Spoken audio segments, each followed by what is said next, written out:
Hey guys, welcome back to my channel. This is part 6 of What If Godlike Naruto was in Sekirei. Before we begin, don't forget to like, share and subscribe, and also go and support the author, link in description. The fire spread out across the entirety of the village, burning all in its wake. The heat was intense, but it did not burn him, nor did the smoke and ash created by it fill his lungs. He looked across the expanse of the flaming village, silently thankful that there wasn't a soul in sight. He didn't want to watch his people burning. It was that dream again. Only this time, instead of walking through the village proper, Naruto found himself standing on top of the Hokage monument. A look to his left revealed the first three faces of the previous Hokages, Shodai, Nadaime, and Sandaime. On his left was the face of the Godime, Senju Tsunade, the woman who had been like a mother to him. That meant he was standing on his father's head. If the other Hokage faces weren't enough to give it away, then the large spikes that represented his old man's hair were. Why?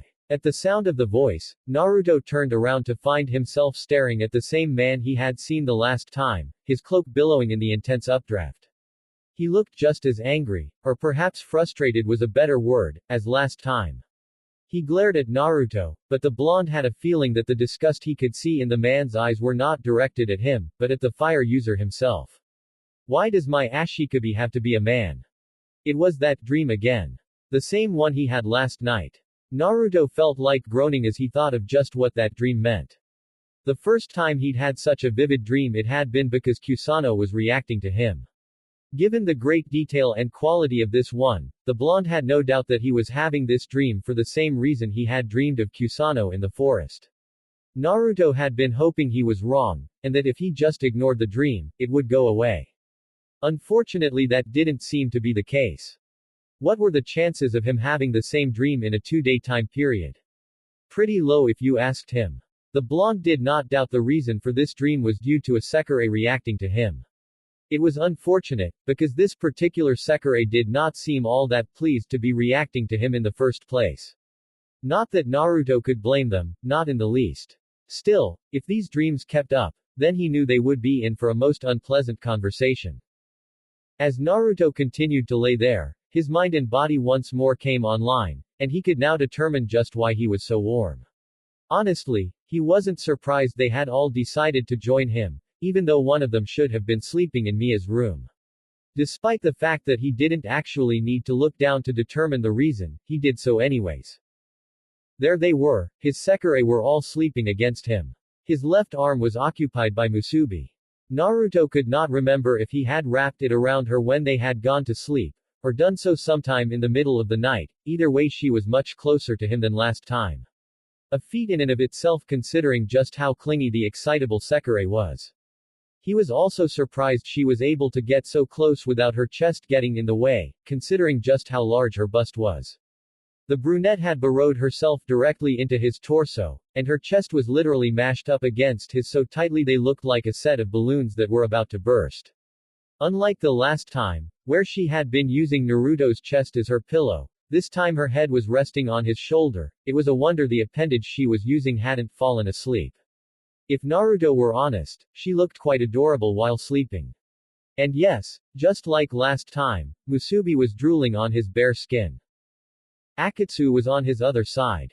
While, much like Musubi, his arm had wrapped itself around her sometime during the night, the Snow Woman was in a much different position than number 88. Because Akatsu was a few centimeters taller than Musubi, she could not use his shoulder as a pillow. Instead, her chest was being pushed partly against his shoulder and partly against his chest, while her head was resting within the crook of his neck. Naruto felt himself shiver slightly as the ice user breathed on him, her breath chilly like a cool winter breeze. Despite how cold it was, the feel of her exhales on the bare skin of his neck were not unpleasant. Unlike the last time Naruto had gone to sleep, Akatsu and Musubi were not the only Sekirei who had chosen to partake in sleeping with him. Matsu had also decided to join in on the festivities. Seeing as how Naruto had run out of limbs to claim, the glasses-wearing Sekirei had chosen to sleep on top of him, which would explain why his breathing felt slightly constricted. She was sprawled out directly on top of his torso, lying half off of him as she continued to snooze while using his chest as a pillow. To be honest, the position didn't look that comfortable, and Naruto was not quite sure how she could actually sleep like that. Then again, if she was as dedicated of a hacker as he assumed she was, then Matsu was probably used to sleeping while sitting up, a position that was even more uncomfortable than her current one. It was the last member that Naruto found to be the most intriguing.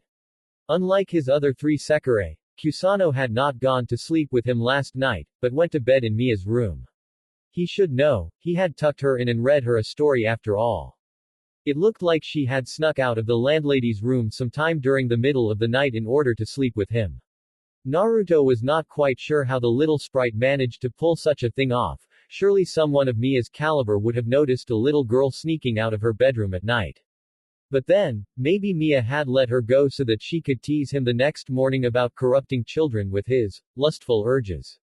That would be just like her. Currently, the little blonde was sleeping at the foot of his bed, wearing a cute pair of orange pajamas, long-sleeved top and bottom, that Naruto had bought for her due to their color. Orange is still the color of the gods as far as he is concerned. She was curled up like a cat as she used his legs as a pillow, taking a page from Musubi's book as she drooled on his legs. While her head was resting on him, the rest of her body was on the memory foam mattress of the bed.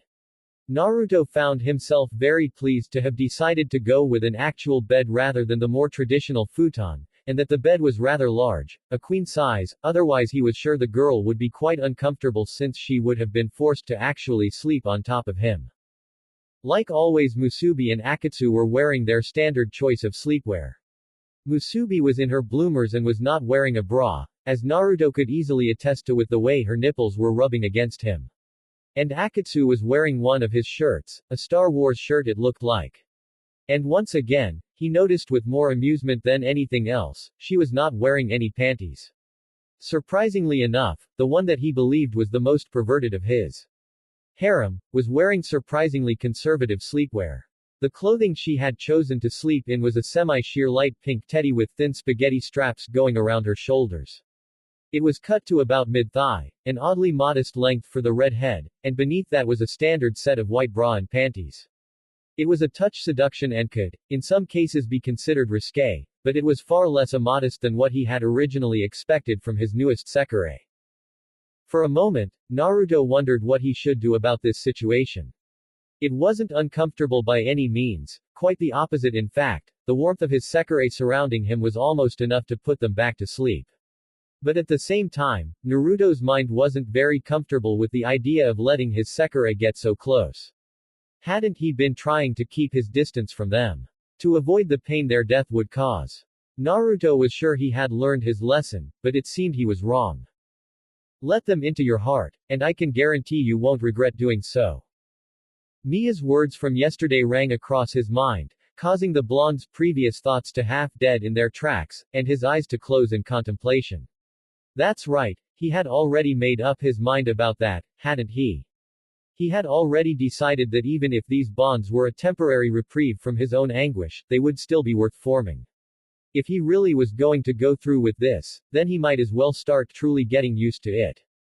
Letting his stiff body relax, Naruto settled back into the comfortable embrace of his Sekirei.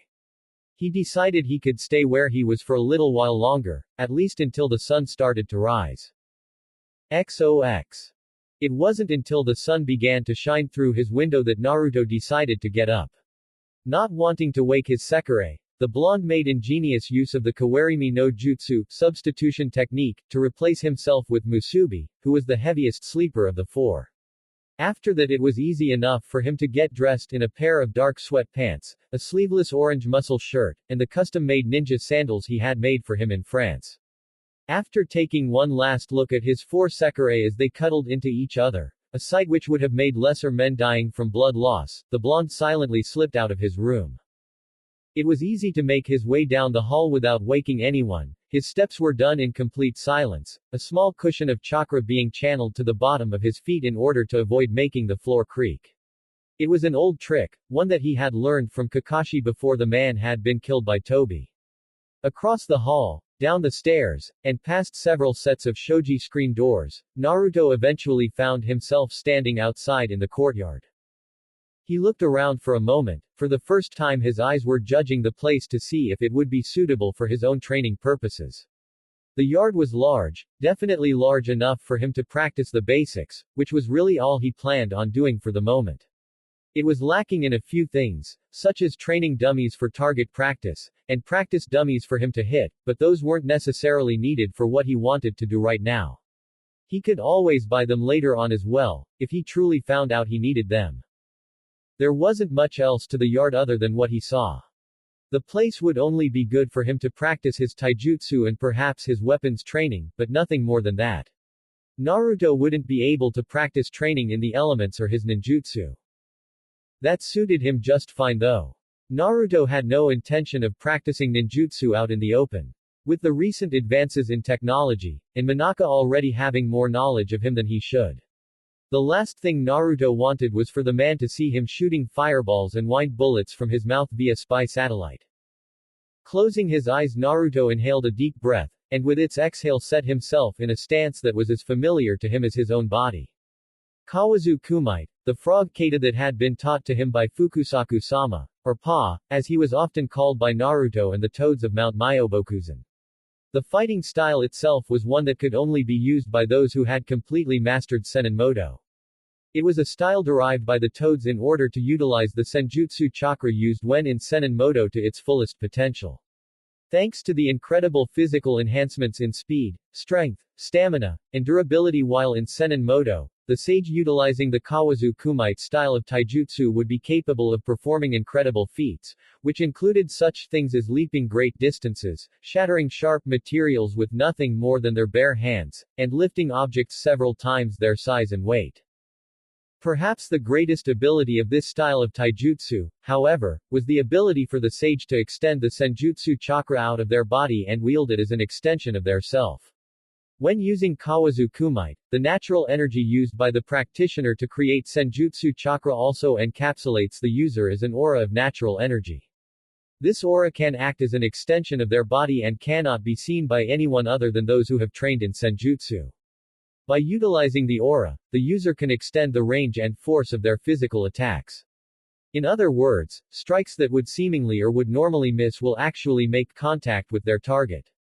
Even one punch from someone utilizing both the Kawazu Kumite and senjutsu chakra was often a debilitating blow, either crippling or killing an opponent. At the moment Naruto was not wielding the fabled senjutsu chakra of Sennin-moto, merely practicing the forms he had been taught by Fukusaku-sama after learning how to properly wield senjutsu chakra. He didn't need to use Sennin-moto at the moment, merely wishing to regain the skill at which he had been capable of bringing to bear while using the Kawazu Kumite. The fight against Yomi had shown Naruto just how much he had lost due to his inactivity and lack of strong opponents. While he might have more power than he ever did during the Fourth Great Shinobi War, his skills when it came to combat had obviously grown rusty. It was time to remove that rust. Though it became clear to Naruto as soon as he started his kata that his skills were indeed rusty from so many thousands of years of disuse, the movements themselves were still familiar. His body was able to easily tell when he was doing something wrong simply by how his stances and movements felt, allowing him to make the appropriate corrections. It was like relearning how to ride a bike after not having done so for a long time, or taking up a sport again after getting back from rehab due to a near-debilitating injury. While nowhere near as talented in the style as he once was, the moves were there and it would be much easier for him to relearn the second time around. He let himself fall into the flow of the style, increasing and decreasing both the pace and power as needed. Naruto didn't use chakra, not for this. He had no need to increase his speed or attack power, he merely needed to re-familiarize himself with the style. Once he regained his edge, then he could work on increasing the sharpness of that edge.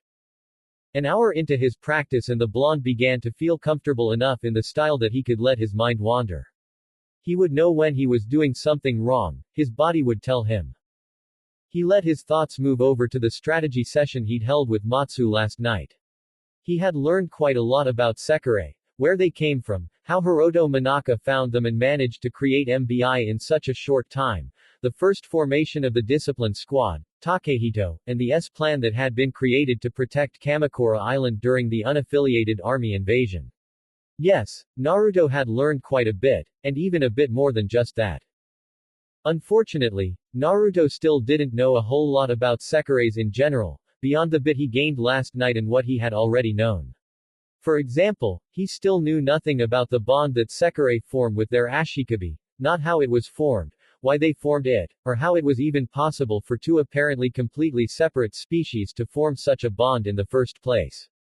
When he had asked about it, all Matsu had done was give him this blank look as if she had not understood a single word he told her.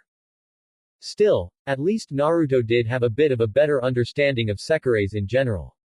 The physiology of a Sekirei was, in fact, surprisingly similar to a human's. Granted, that much was fairly obvious when looking at them, even Naruto would not be able to tell a Sekirei apart from a human at first glance. However, while Sekirei were very similar to humans, they were also vastly different. All Sekirei possessed greater physical abilities than a human did, even when comparing a Sekirei to the shinobi of his era they had greater potential and raw power. Well, for the most part. From what Naruto had seen so far, all Sekirei were above the average Jonin when it came to raw power, and a few were above the power of a kage, but not all of them were. To make things more clear, Matsu was fairly weak power-wise, ranking at about what he would expect from someone of Hinata's caliber. Even then Matsu wasn't a combat specialist and couldn't gain the raw skill needed to match Hinata. Yomi on the other hand, the Sekirei he had fought, had about the same amount of power that Kakashi had. Before his death Kakashi had been an S-rank ninja, a rank that only a few ever got to. S-rank ninja were those who were strong enough to be considered kage level, but were not kages. In terms of power, Kakashi would have been on the lower end of the totem pole in the kage ranking.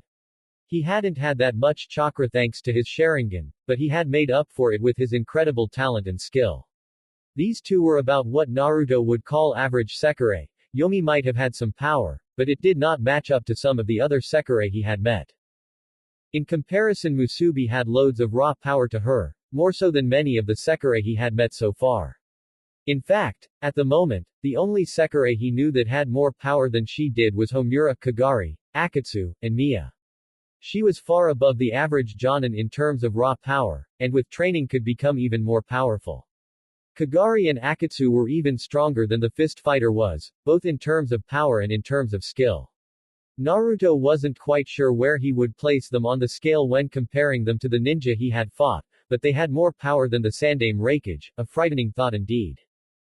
Mia was in a class of her own. Naruto highly doubted there was another Sekirei out there with as much power as her. Which he considered to be a very good thing. The last thing the blonde wanted was to end up fighting someone with that much raw power to them, especially if they had the skill to back it up. However, while Sekirei were far above the power of even the humans of his era, there were a number of similarities besides looks. Their organs, for one. Comparing the human body to the body of a Sekirei would show that the two were identical in every way possible: organs, bone structure, muscles, bodily functions. Sure, the organs were a little tougher, the bones a little denser, and the muscles a little stronger, but the structure was the same. They also had the same requirements necessary in order to keep their bodies functioning at optimum levels. They still needed to eat food, drink water, and breathe air. It was all possible for Sekirei to reproduce with an ashikabi, something that Matsu had been very enthusiastic about telling him. Naruto was not quite sure that was a good thing, but figured it was definitely something he would need to know for when he and one of his Sekirei got together. These were the major similarities between a human and a Sekirei.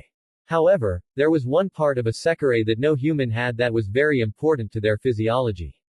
The Sekirei core. Naruto didn't know much about the core. Matsu wouldn't tell him. All he knew was that the Sekirei core was tied into the Sekirei crest on their back, and that a Sekirei who lost their core would cease functioning. Even though Matsu had not told him much, Naruto had been able to come up with his own theory on just what a Sekirei core was. Using his own chakra network as a comparison, Naruto was certain that the core was similar in that it was the source of the Sekirei's power. It was through this core that they were able to pull their own inner power out and utilize it to perform the incredible feats of strength and elemental manipulation he had seen thus far. He also theorized that it was the core that drew on the power of their ashikabi when they kissed, and the crest on their back was the symbol they gained when they bonded to their ashikabi. At least, that's what he had gotten from the explanation. He could be wrong, or he could be missing pieces. In fact, Naruto was certain that his theory was too simple, but he was also positive that he was at least heading in the right direction. He had also been able to come up with a very basic theory on what made an ashikabi.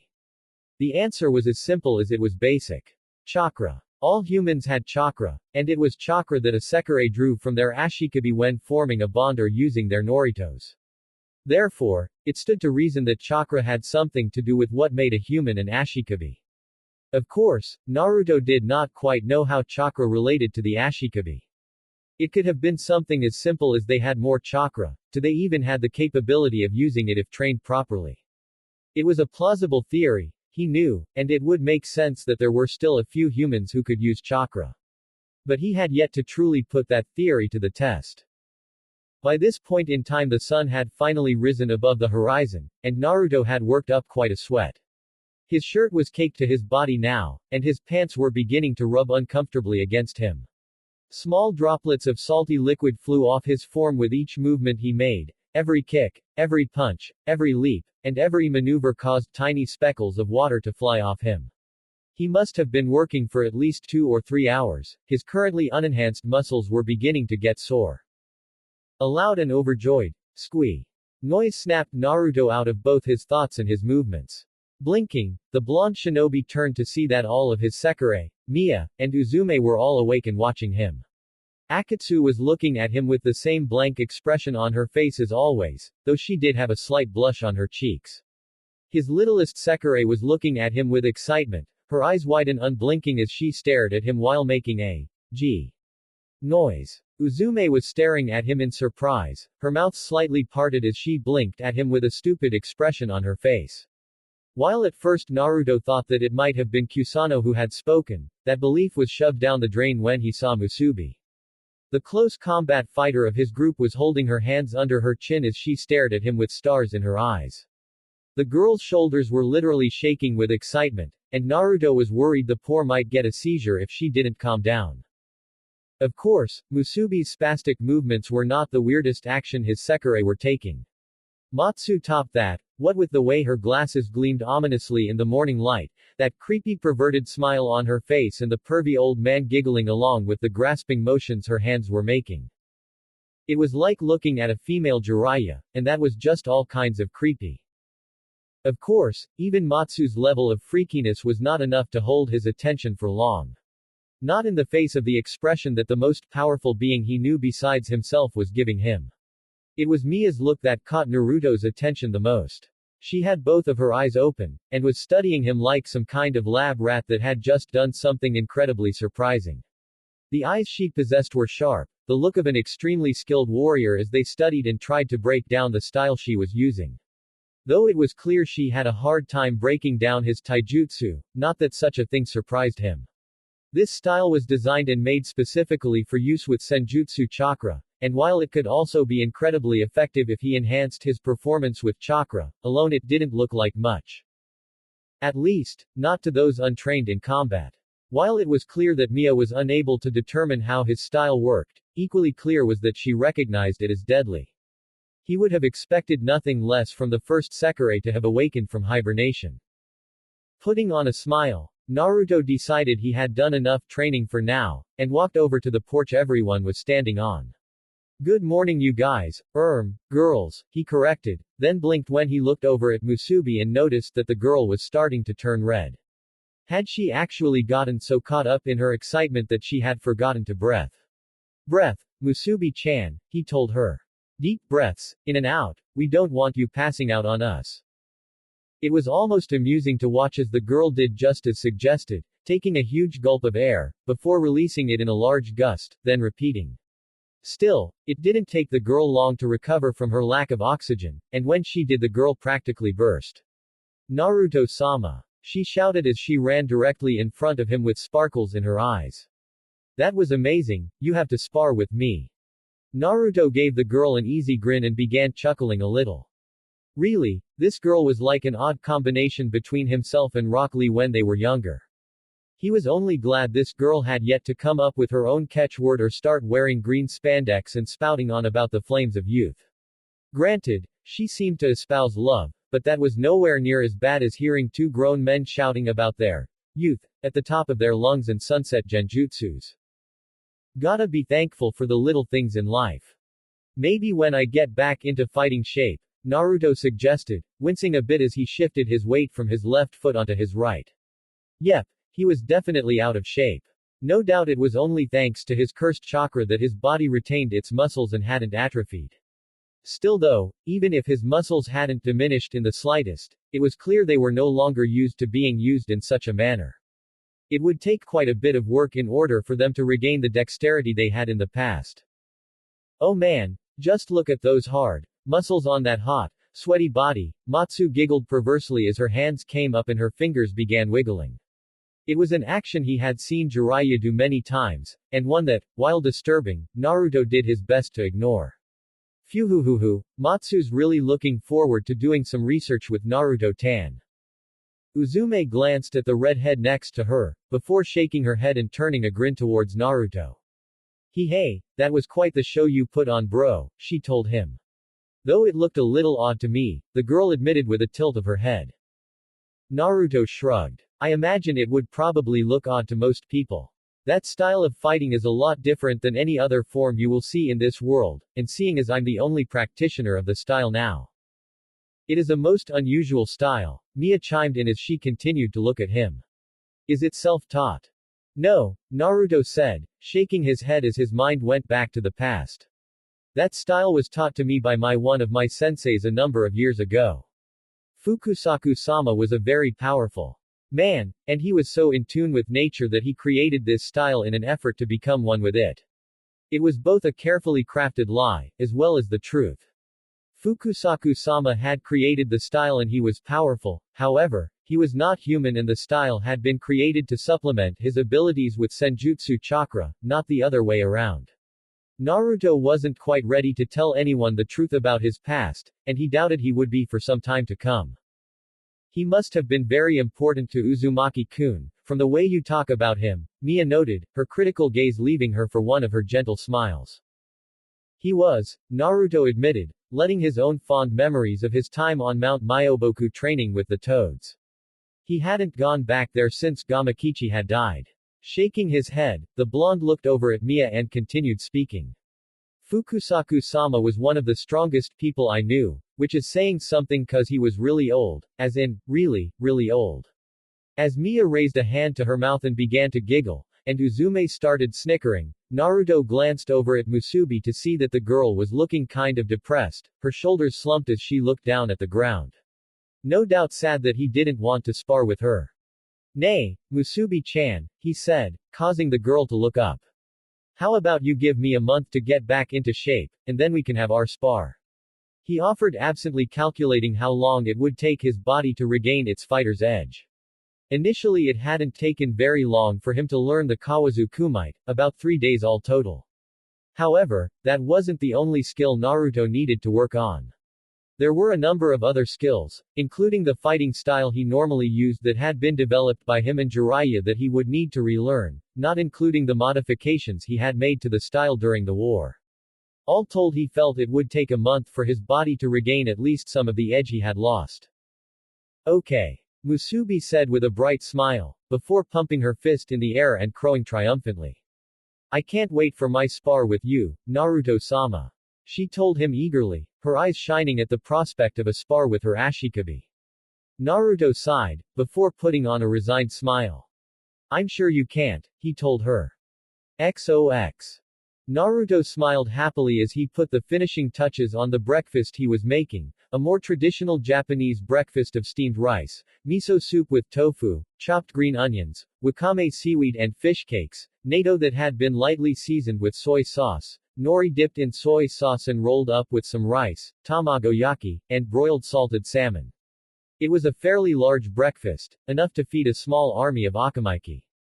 Considering how much his Sekirei ate and the fact that he was starving from his workout just an hour earlier, Naruto predicted this food would be gone within the hour. Wanna help me bring the dishes to the table, Ku? Asked Naruto as he looked down at the tiny blonde that had demanded, to help him make breakfast. He hadn't let the small Sekirei do much, namely because she was not only so small but also because she was too young to use some of the equipment responsibly. The last thing he needed was for the girl to cut herself using one of the knives to peel or chop vegetables. That didn't mean he didn't let the girl do anything to help. Naruto had managed to find a stool for the girl to use so she could wash the vegetables that he would cut.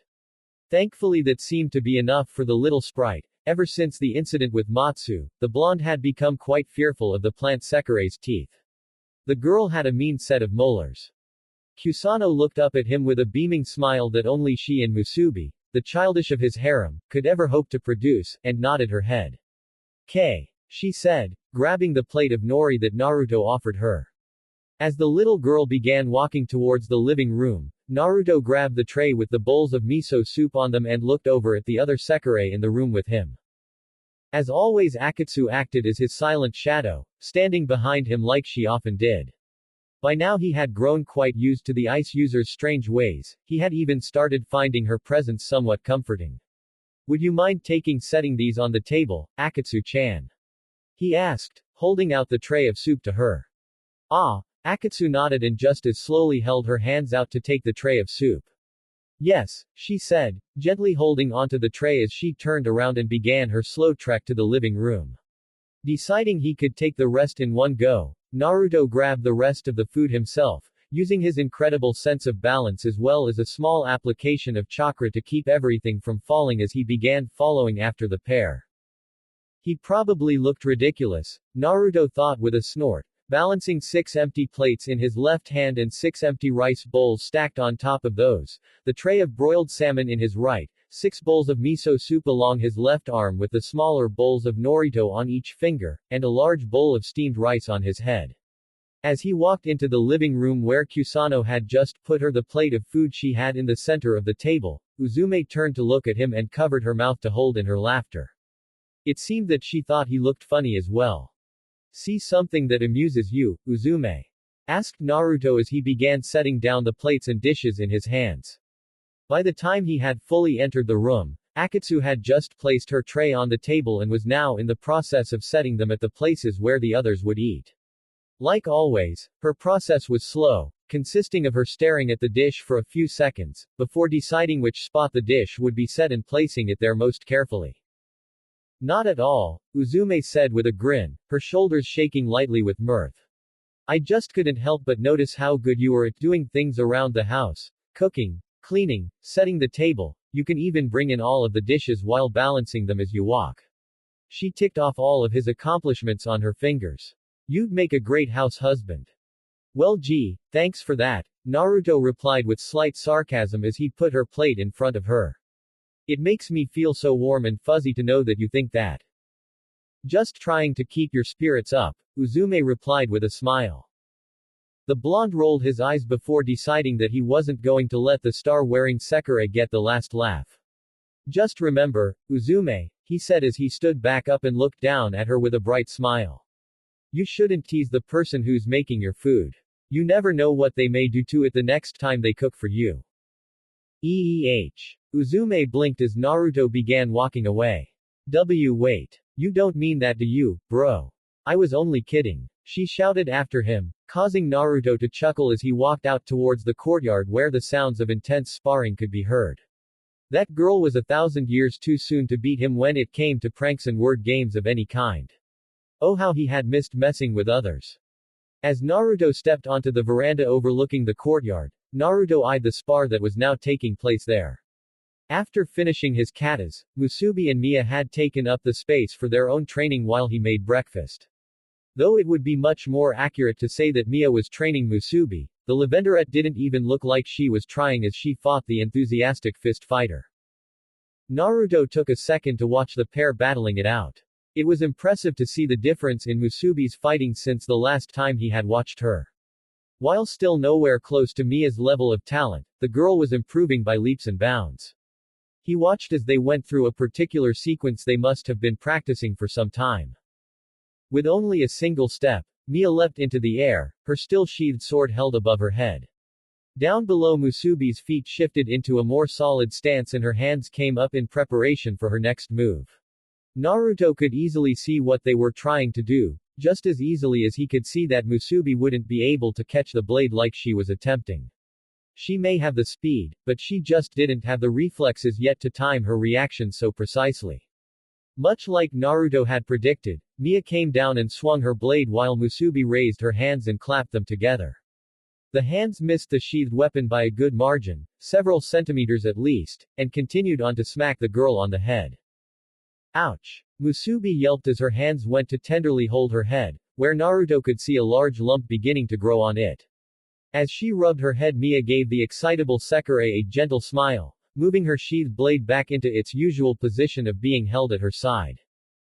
Why don't we stop for now and take a break? She suggested, her eyes moving over to where Naruto was still watching them. It looks like Uzumaki-kun has finished making breakfast anyways. Ah. Naruto-sama. Musubi turned to face him, her hands moving until they were clasped in front of her in such a way that they pushed her breasts up. Hello. Naruto shook his head. If it weren't for the fact that he knew the girl so well, he would have been sure she was doing that on purpose. However, the fist type was far too naive to actually do something like pushing her chest together to entice him on purpose. That was more something he would expect from Matsu. Musubi-chan, Mia-chan, he greeted the pair, before focusing the majority of his attention on his own Sekirei. Aside from the lump on her head, which had now grown to the size of a goose egg, she had several scratches and bruises from where she had tripped or been hit. Her clothes had also gotten filthy, with numerous scuff marks all over them and large stains of sweat that caked the clothing to her body. It looks like our very capable landlady has been working you hard. After breakfast you're going to have to take a bath.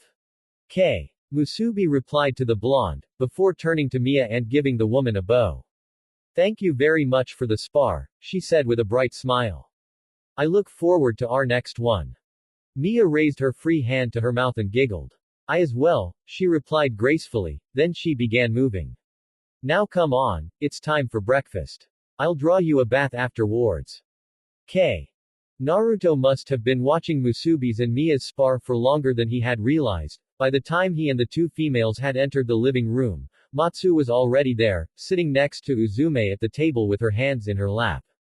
Uzume and Kusano must have gotten bored waiting for them, because the two were currently making faces at each other. Shaking his head, the blonde walked further into the room with Mia and Musubi following behind him. Era, Mia started with a smile on her face as she watched the Sekirei and the star shirt grab her cheeks and stretch them out while sticking out her tongue. It looks like you two are having fun today, she said, sitting down at her place at the table. Hey, Uzume chuckled as she rubbed the back of her head. I was just trying to keep Ku from eating the food. You know, 'cause I'm responsible like that. It was apparent that while Kusano probably didn't know what responsible meant, she had clearly understood the small jab against her attempts at eating the food. Her face took on a very childish pout as she glared at the busty young woman, a loud, "Fu" sound escaping her throat. The day Uzume-chan actually starts acting responsible is the day pigs will finally learn how to fly, Naruto stated as he sat down next to Akatsu and Kusano. Almost as soon as he did, the slight rattling of Akatsu's chains greeted him as she shifted in her seat so she could continue watching him. Over on the other side of the table, Uzume winced playfully at the jab to her usual immaturity. Ouch, bro. That was kinda harsh, don't you think? She asked, jutting out her lower lip as she stared at the blonde. Not in the slightest, Naruto replied as he took Kusano's plate and loaded her up with some food. The green girl beamed at him and, with spoon and fork in her hands, began munching on the food she and her Oni-chan made. Over at the head of the table, Mia raised a hand to her mouth and giggled, while Uzume huffed and turned her head the other way. Phew. Matsu decided to get in on the fun as she laughed her old man laugh next to Uzume. Claws out today, Naruto-tan? She asked, smiling behind her glasses. You seem to be a lot less reserved than you have been since arriving in Shinto Tito. And you would know that how? Asked Naruto, before blinking in surprise as if he had just realized the answer to his own question. Oop, wait, I forgot that Matsu-san's a peeper. The amount of giggling coming from Mia increased as Matsu huffed and puffed out her cheeks in a childish manner. It's not peeping, she complained, crossing her arms under her chest. It's called, Eye of the Electronic Brain. And don't you get started on this too, Naruto-tan. I have enough problems dealing with Mia-tan. Oh my, Mia giggled, her eyes crinkling shut as she smiled pleasantly. I apologize, Matsu-san, I had no idea you felt that your peeping was so special. Matsu huffed as both Naruto and Mia shared a chuckle at the redhead's expense. Uh-oh, Uzume mumbled under her breath as she watched the blonde and Lavenderette laughing. Those two actually getting along doesn't look like it will bode well for any of us. What was that, Uzume-san? Asked Mia, smiling over at the brunette with a slightly darkening aura. Nothing, Mia, Uzume stuttered, her eyes wide with fear. I didn't say anything, did you hear me say anything? Nope, nothing bad was said about you or the bro over here, he ha ha ha. As Uzume released her nervous laughter, Mia continued staring at the other Sekirei and making her increasingly more nervous. Eventually, however, the Lavenderette turned, apparently satisfied that she had still managed to scare the girl even though she was no longer using her Hania mask thanks to Naruto. Uzume on the other hand, sighed in relief at getting off so easily. You two are getting along way too well for my tests, Matsu grumbled, seemingly agreeing with Uzume as she focused her childish glare at the two that had decided to poke fun of her, before she pointed to Naruto. And you still haven't answered my question. Well, technically you didn't ask one, Naruto replied with a smile. However, when he saw Matsu's right eye begin to twitch he leaned back on his hands and sighed. I guess, you could say that I had a change of heart, he said, looking over at Mia, who caught his gaze and smiled. He gave her a slightly weaker one in return, before serving up both Akatsu, Musubi, Matsu and himself. Truth be told, Naruto was still unsure about this whole thing. However, after talking with Mia last night, and thinking over her words well into the night until he had fallen asleep, he had decided that he would at least give this whole Sekirei bonding to an ashikabi thing a shot. He didn't know how well he would do, nor did he know if he could truly love them, but he had decided that if there was even a chance for it to happen, then he would let it happen. Besides, it wouldn't be fair to his girls if he didn't let them in. They were bonded to him, and so the least he could do for them was make an effort at letting them get closer. Is that so? Asked Matsu, frowning as Naruto placed a plate of salmon in front of her, then filled up the bowl of rice. Yep, Naruto replied, sitting back after he finished serving her up. I've decided to give this whole ashikabi thing a shot, which reminds me. He separated his chopsticks with a snap and looked over at the redhead with a more critical gaze. How long do you think it would take for you to start making profiles on all of the Sekirei and their ashikabis? He asked, bringing a slight halt to the light-hearted atmosphere of the meals. Uzume stiffened in her seat and stared at him warily, while Mia had straightened up and was now looking at him with both eyes open. Musubi and Kusano had almost identical looks of confusion, tilting their heads to the side as they likely tried to figure out why he would want to know about other Sekir and their ashikabis. Even Akatsu had shifted, the familiar clinking of her chains resounding in his ears. Matsu blinked and stopped her hands just as she was about to put some rice in her mouth. Removing her chopsticks from her oral passage, she looked over at Naruto with a slight frown. I can understand why Naruto-tan would want to know about the Sekirei, but why do you want to know about their ashikabis as well? Because apparently some of the ashikabis have become big players in the Sekirei clan, Naruto stated, his mind going back to his conversation with that secretary guy he had never gotten the name of. If the guy he worked for, Izumi Higa, was called the ashikabi of the East, then it meant there had to be other ashikabi who had gained a similar title. There also had to be a West, a South, and a North, and each one of them were likely big-time players in the Sekirei clan that had more Sekirei than the average ashikabi. It wouldn't be smart on his part to just ignore these potentially dangerous people. There was also the fact that he would need information on his enemies if they were going to win this. From what he had learned last night, every Sekirei was technically an enemy of every other Sekirei.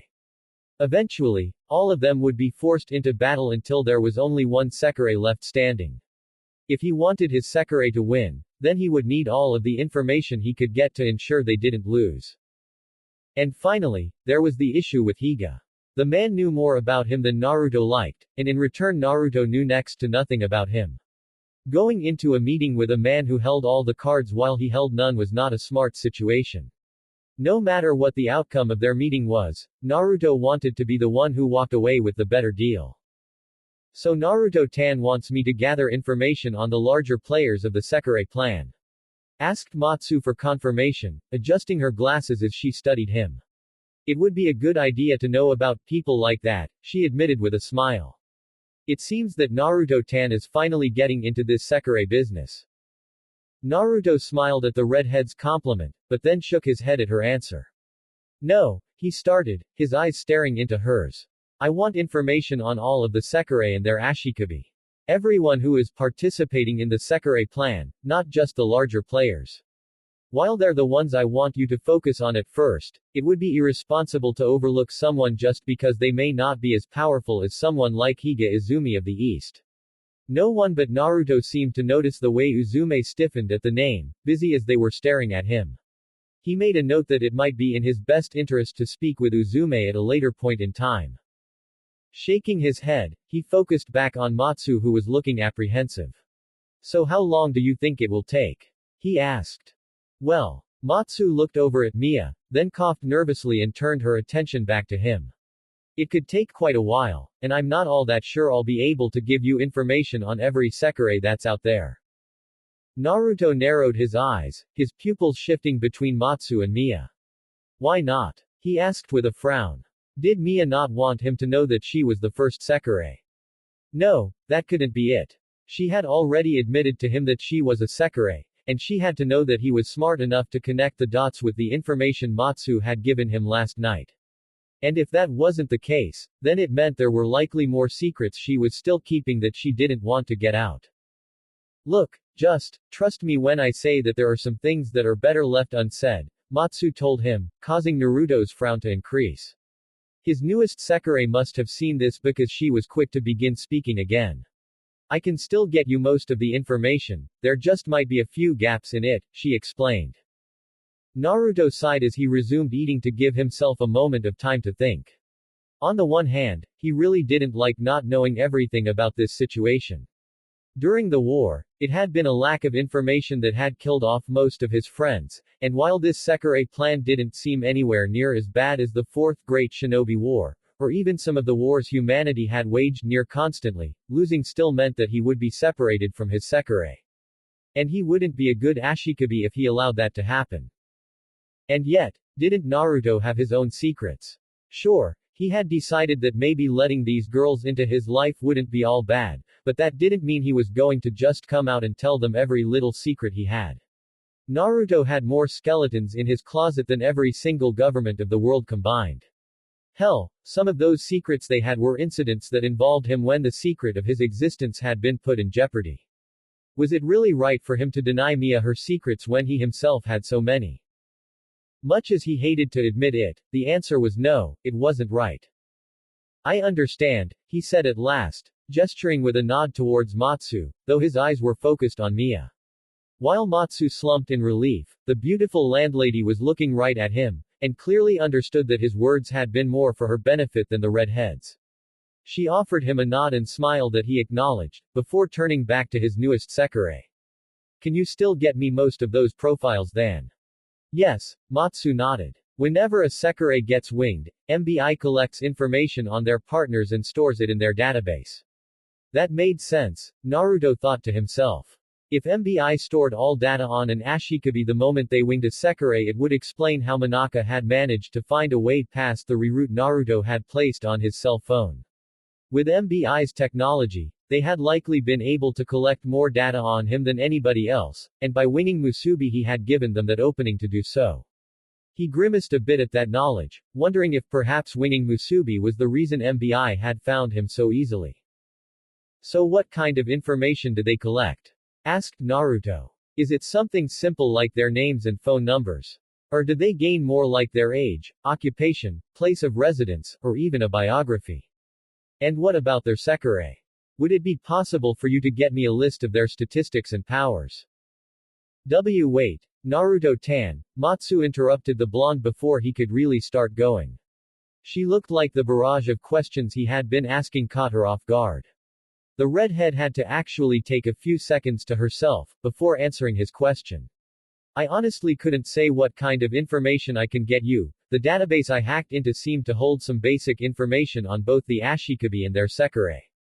Just tell me which ones you want and I can get them for you. As I said, I want all of them, Naruto told her. However, I want you to start with any Ashikabi who has managed to wing more than one Sekirei. They would most likely be the ones to watch out for. Naruto had no clue if winning more than one Sekirei actually meant something, whether it meant the Ashikabi in question had more chakra than most, or if it was just a luck of the draw. However, having more Sekirei under their wing meant they had more firepower to bring down on him and his Sekirei should they end up battling. And that was really the most important thing to know in this instance. Naruto had 4 Sekirei now, and therefore he probably wouldn't need to worry about Ashikabi with only one Sekirei for a while yet. I can do that, Matsu said, nodding her head as she adjusted her glasses. Though it will take some time to get all of them. I can only access MBI's database once every few days, and even then it's only for a few hours at a time. The hacker looked slightly sheepish as she admitted this.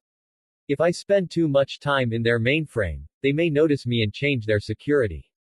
I would still be able to get in, she assured Naruto when he frowned at the news. But it would take a long time for me to hack back into their mainframe. She paused, and then looked at Naruto with a frown. Are you sure you want all of the Sekirei and Ashikabi profiles? Yes, Naruto said. Even the ones who have lost. Naruto blinked, and for a moment wondered what she was talking about before her words sunk in. Of course there were Sekirei who had already lost. Hadn't he defeated Yomi just a few days ago during his rescue of Kusano? If he had beaten a Sekirei, then it was only safe to assume that other Sekirei had fought and lost as well. His thoughts were confirmed when Matsu gave him a nod. Of course, she said. There have been a number of battles so far, though I will need to check the database again to find out how many have happened recently. Nodding to himself, Naruto made his decision. I still want all of the profiles, even on those who lost, he told her, then tilted his head. Also, I want them to be as detailed as possible. I want to know everything you can give me, not just names and statistics and numbers, but also the Sekirei's abilities and powers as well. And for the Ashikabi I want to know more than just who they are and how many Sekirei they've winged. I want a complete profile, name, residence, occupation, background and history, and if possible I want a complete personality profile. That's a lot to ask for, Naruto-tan, Matsu admitted while looking uncomfortable.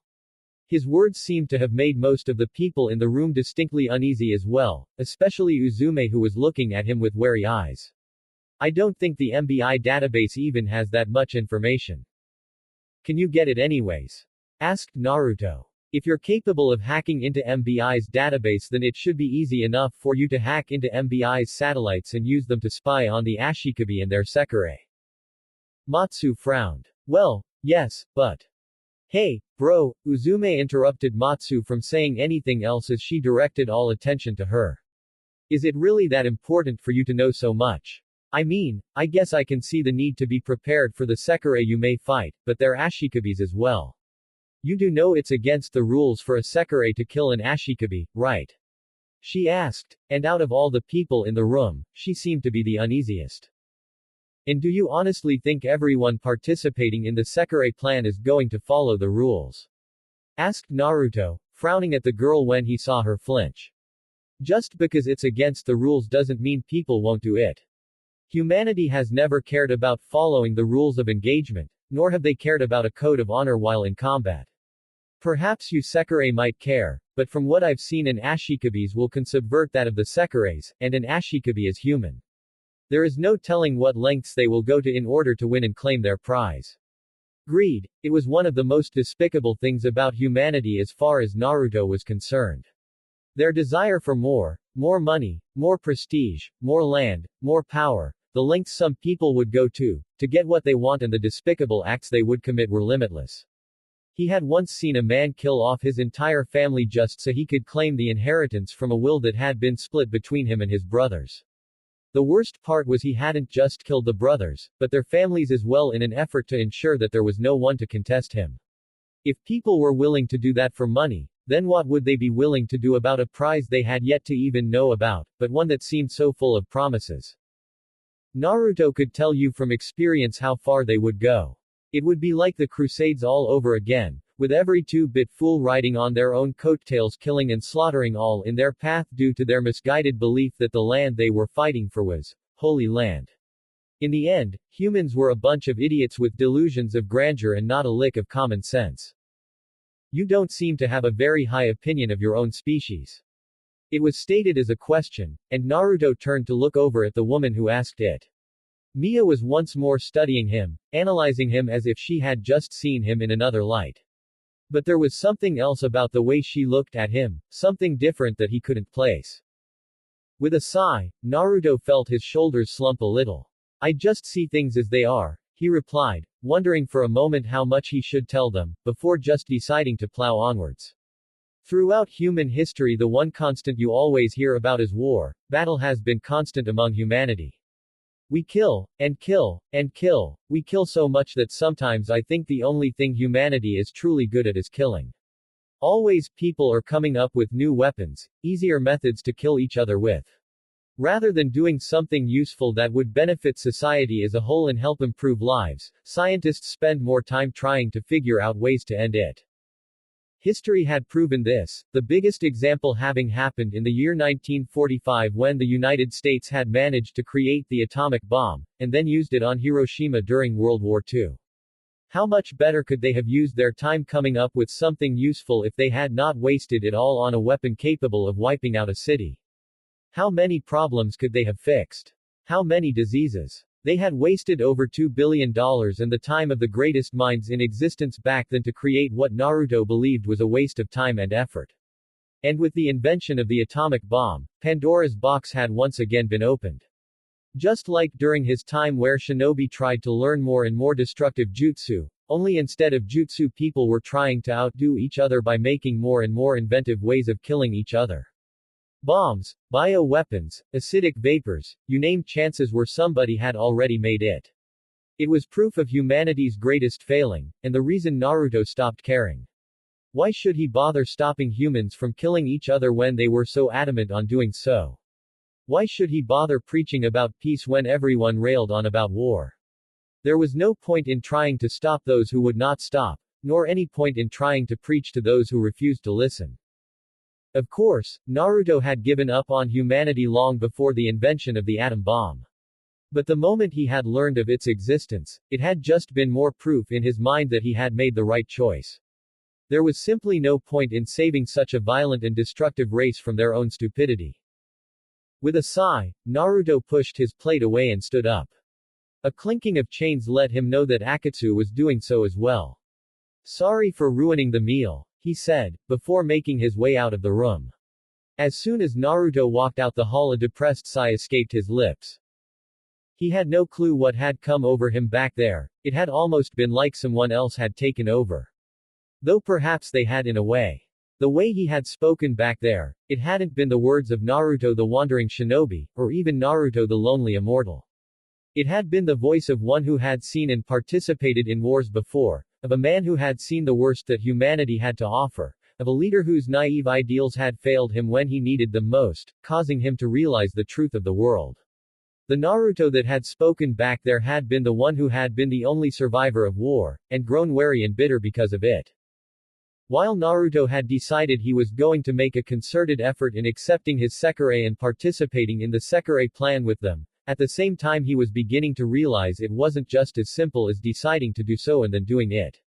He seemed to have a lot more issues than he originally thought, or maybe he had just gotten so good at ignoring them that they no longer registered until they came up, like someone who forgot where their phone was when they weren't using it even though they had put it in their pocket just moments before, only on a much larger scale. That meant Naruto was really going to have to put in an effort to be less cynical about the world around him, not an easy thing to do. As someone who has lived for so long, Naruto has seen the absolute worst humanity had to offer, and as unfortunate as it was, humanity's worst qualities far outweighed their good qualities. Maybe I should take a page from Musubi's book, he thought with a chuckle. Perhaps his beliefs would change if one day he just decided to start spouting euphemisms on how love triumphs over everything. If nothing else, it would make for an amusing sight. A clink of chains brought Naruto's attention back into focus. He looked over at Akatsu, frowning when he saw she was actually not looking at him for a change. Turning his head to look in the direction she was looking at, Naruto saw the reason for this and couldn't fault her for being more interested in this than she was him. The person she was looking at was Kagari, and he seemed to be looking worse than he had yesterday, if such a thing were even possible. His once pristine and perfectly creased clothing was in complete disarray, his long-sleeved shirt was untucked and rumpled, with the top 5 buttons undone. Likewise his pants looked like they had been rolled up into a ball before he put them on, the numerous wrinkles a clear contrast to the dry-cleaned look they used to possess. Even more worrisome than that was the way Kagari was acting, leaning against the windowed hallway as he took increasingly heavy breaths and held his left arm over his chest. The flush on his face was so red that Naruto thought he might burst into flames at any moment. His half-lidded eyes seemed to look at everything and nothing at the same time. The moment Naruto got a good look at the other man, he began getting a bad feeling. He knew that Kagari was a Sekirei. At least, he was 90% positive that Kagari was a Sekirei on top of being the person he had been seeing in his dreams for the past 2 nights. To top it off, he had seen this look before, in Musubi. And if Kagari's current state was what he thought it was, then Naruto was not sure it boded well for either of them. Despite this, his body ended up moving forward until he was standing in front of the much younger man. Hey, are you alright, Kagari-san? He asked, feeling kind of stupid for asking that when it was quite obvious that he was not alright. Kagari just looked up at the sound of his voice, his half-lidded eyes seeming to stare right through him as the red on his face seemed to increase in hue. After only a second of staring at him, Kagari's eyes seemed to roll up into the back of his head and he fell forward. Shit. Naruto swore as he reacted on instinct, catching the fire user before he fell. In the years to come, Naruto would discover that this moment would be one of the strangest he'd ever had before or since. The moment Kagari began to fall forward, his arm left his chest and Naruto got a good look at just what the man was packing. Of course, when he saw the set of decently sized breasts of Kagari's body, Naruto had to question whether the fire user was a man at all. After all, dudes don't normally have tits, and Kagari was a twig, nowhere near fat, much less fat enough to possess man boobs. Perhaps he was just simply a she, and she had been hiding that fact from everybody else. It was plausible. Naruto had known women who disliked the fact that they were female, mainly due to the prejudice most men had towards the fairer gender, and used breast bindings to hide that fact. But that had been back during the medieval and shogun periods mostly. Nowadays women had pretty much equal rights as men. All of these thoughts flashed past Naruto's head within the time it took for Kagari to finish falling towards the blonde. Naruto was quick to make sure the male, female, whatever, did not hit the floor, moving deftly to the side where he grabbed the fire user's arm and slung it over his shoulder before wrapping his arm around the silver-haired Sekirei's waist. Tightening his grip as well as securing Kagari's arm over his shoulder, Naruto looked at Akatsu and began issuing his commands. Akatsu, I need you to get Mia and tell her to meet me in Kagari's room. Let her know that it's urgent. Of course, Ashikabi-sama, she said with none of the hesitation in her voice as she left. It seemed that while the woman may be slow in most cases, Naruto giving her a direct command was not one of them. She turned around and took off post-haste towards the room where they had left Mia. Naruto watched her go, and with a small grimace began making his way towards Kagari's room. Out of all the times for something like this to happen, it just had to happen now. Of course it did. When was anything in his life ever easy? Naruto had always had the worst luck when it came to anything involving situations like this. His first C-rank mission had later on turned into an A-rank mission. During the Chunin exams he had ended up in combat with both a Sennin and a demon container, and during the search for Tsunade with Jiraiya, Naruto had ended up meeting up with Uchiha Itachi and Hoshigaki Kisame, two S-rank criminals that had wanted Kurama's power. And those were just the situations he had run into within the first few months of becoming a shinobi, and that wasn't even mentioning his graduation before that. With all the shit he had been thrown in his life, Naruto really should not be surprised by something like this happening. And yet he was. It seemed that Murphy had decided to throw him another curveball when he wasn't looking. Kagari's haggard voice brought him out of his thoughts. Looking towards the fire user he saw the guy with breasts, staring at him with tired yet narrowed eyes. You saw them, didn't you? He asked, and it did not take a genius to figure out what he was talking about. If you're talking about that chest you're packing then yes, I saw, Naruto stated, deciding it would be better if he just got this situation over with. It was a good thing he had been expecting a violent reaction, otherwise Naruto may have gotten himself a touch burnt when Kagari suddenly burst into flames. Naruto was quick to let go of the fire user and jump back as deep orange fire flared to life around the silver-haired Sekirei. Despite the fact that Kagari's body looked to be covered in flames, they did not hurt him. No. Wait. That wasn't true, Naruto realized as he looked at the fire user's left hand where the fire seemed to be the most concentrated. It looked red and welted, bubbles had formed on the skin, most likely in response to the intensity of the flames. As Naruto continued to watch, the fire user grimaced for some reason, looking down at her left hand as if she were expecting something to happen. Naruto wasn't quite sure what Kagari was looking for, but whatever it was it didn't seem to be happening. Damn it, Kagari mumbled, just barely loud enough for Naruto to hear over the roar of the flame. Even the fire user's voice was beginning to more feminine. Not now, please not now. This can't be happening right now. What can't be happening? Asked Naruto, the sound of his voice making Kagari's head snap up to his so fast it looked like the fire user might receive whiplash from the action. The blonde looked at the man as he stood there on fire, already coming to what he felt was the obvious conclusion. You're reacting, aren't you? Wah. Kagari blinked, his eyes wide in shock. He shook his head, as if trying to dispel his disbelief. Considering he looked even more surprised than before, it obviously didn't work. How did you know that? He winced, then began to hiss in pain as his clothing began to burn. His right hand went to the increasingly large hole on shoulder that was currently being burned away by the fire that surrounded him. Wasn't that hard to figure out, Naruto said, taking a single step forward. He stopped, however, when Kagari moved a step back. Frowning, the blonde stayed put as he decided to answer. Wasn't that hard, he said with a shrug. There are very few people within the world who have silver hair like yours. I had pretty much guessed that you were the guardian of unwinged Sekirei the moment we met outside of the Arboretum, Kagari. Or is it Homura? At Homura, or Kagari's grimace, Naruto made an attempt to take another step forward. However, when the flames around Kagari increased, the blonde decided it would be best to stay put. As for how I knew you were reacting, well, Naruto grimaced a bit. I've been having dreams about you for the past 2 days, much like the ones I had about Kusano when she reacted to me. Even as the blonde continued to speak, his mind was going a million miles a minute as he tried to think of what to do. If Kagari kept his flames up for much longer, Naruto was sure the house was going to start burning. In fact, he was surprised it hadn't already. The first thing Naruto needed to do was find a way to put out the fire surrounding Kagari. He was no longer sure asking the fire user to do so was a viable option. The Sekirei in question did not seem very inclined to stop. He could use a water jutsu of course, but Naruto was not sure how good he would do without a source of water available.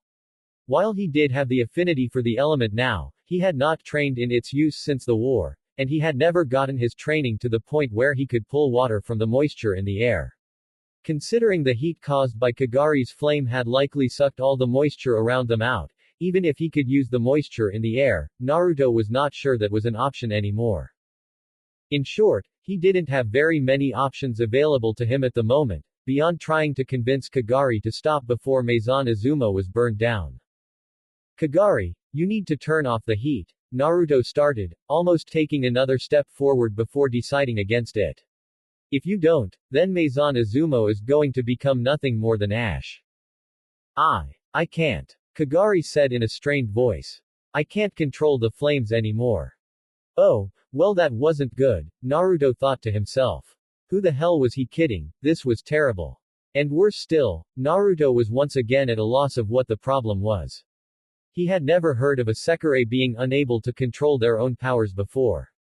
Granted, Matsu had only told him the basics of Sekirei physiology.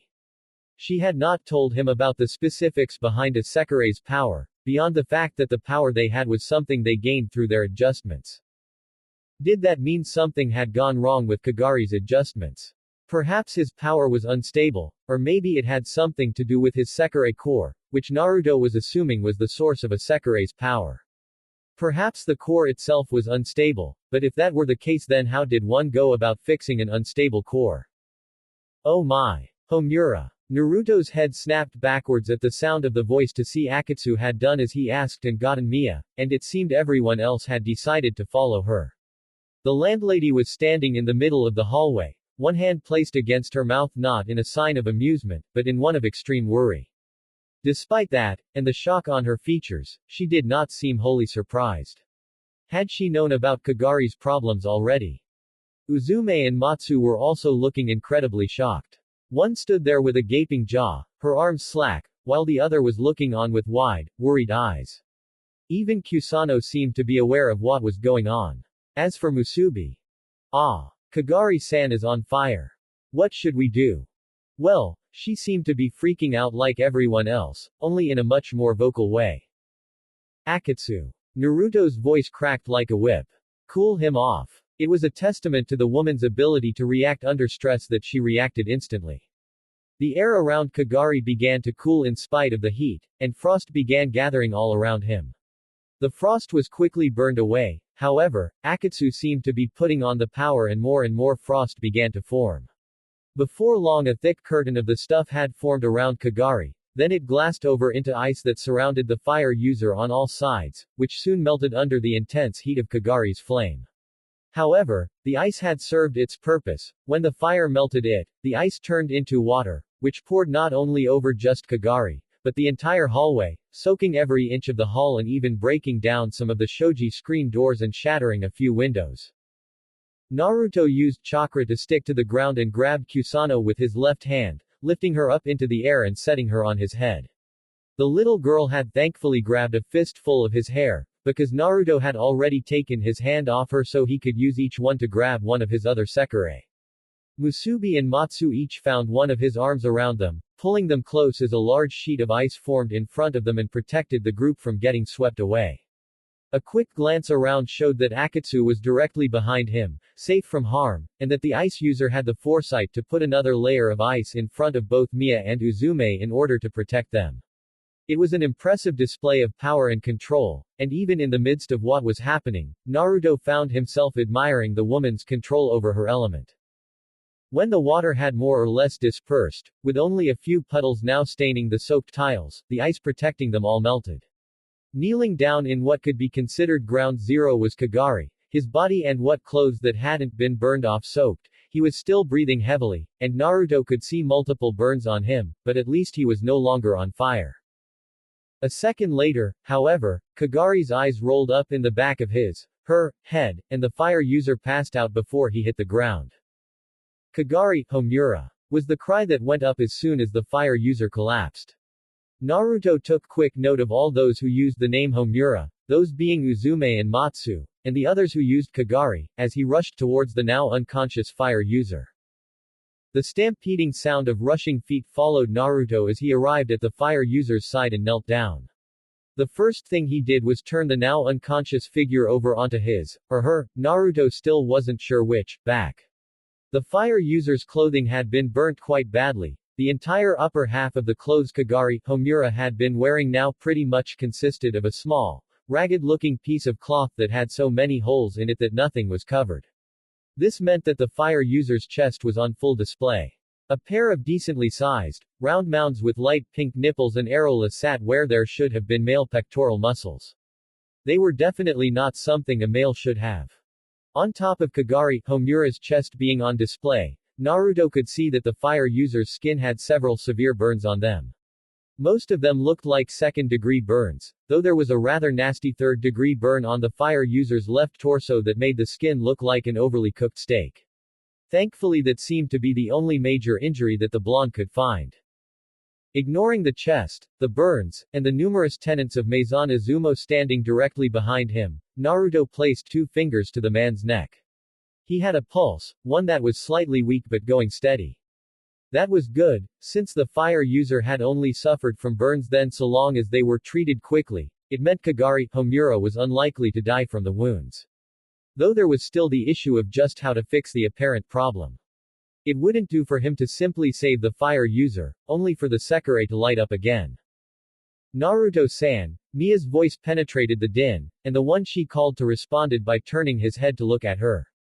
He had never seen the woman look quite so worried. Her eyes were open, no longer calm or controlled, they seemed to possess a frightened look he would have not expected to see from the fearsome landlady. Her eyes flickered, going to Kagari, Homura's still form, then back to Naruto. What happened? Is Kagari-san? Kagari will be fine, Naruto said, turning back to the person in question. Taking care not to let his skin touch any of the fire user's burns, the blonde lifted the gender-confused Sekirei into his arms and stood up. So long as we get him to his room I can heal him. As for what happened, how about I tell you after I heal our friend here, nay. Mia frowned, looking from Naruto to Kagari, more specifically the fire user's chest.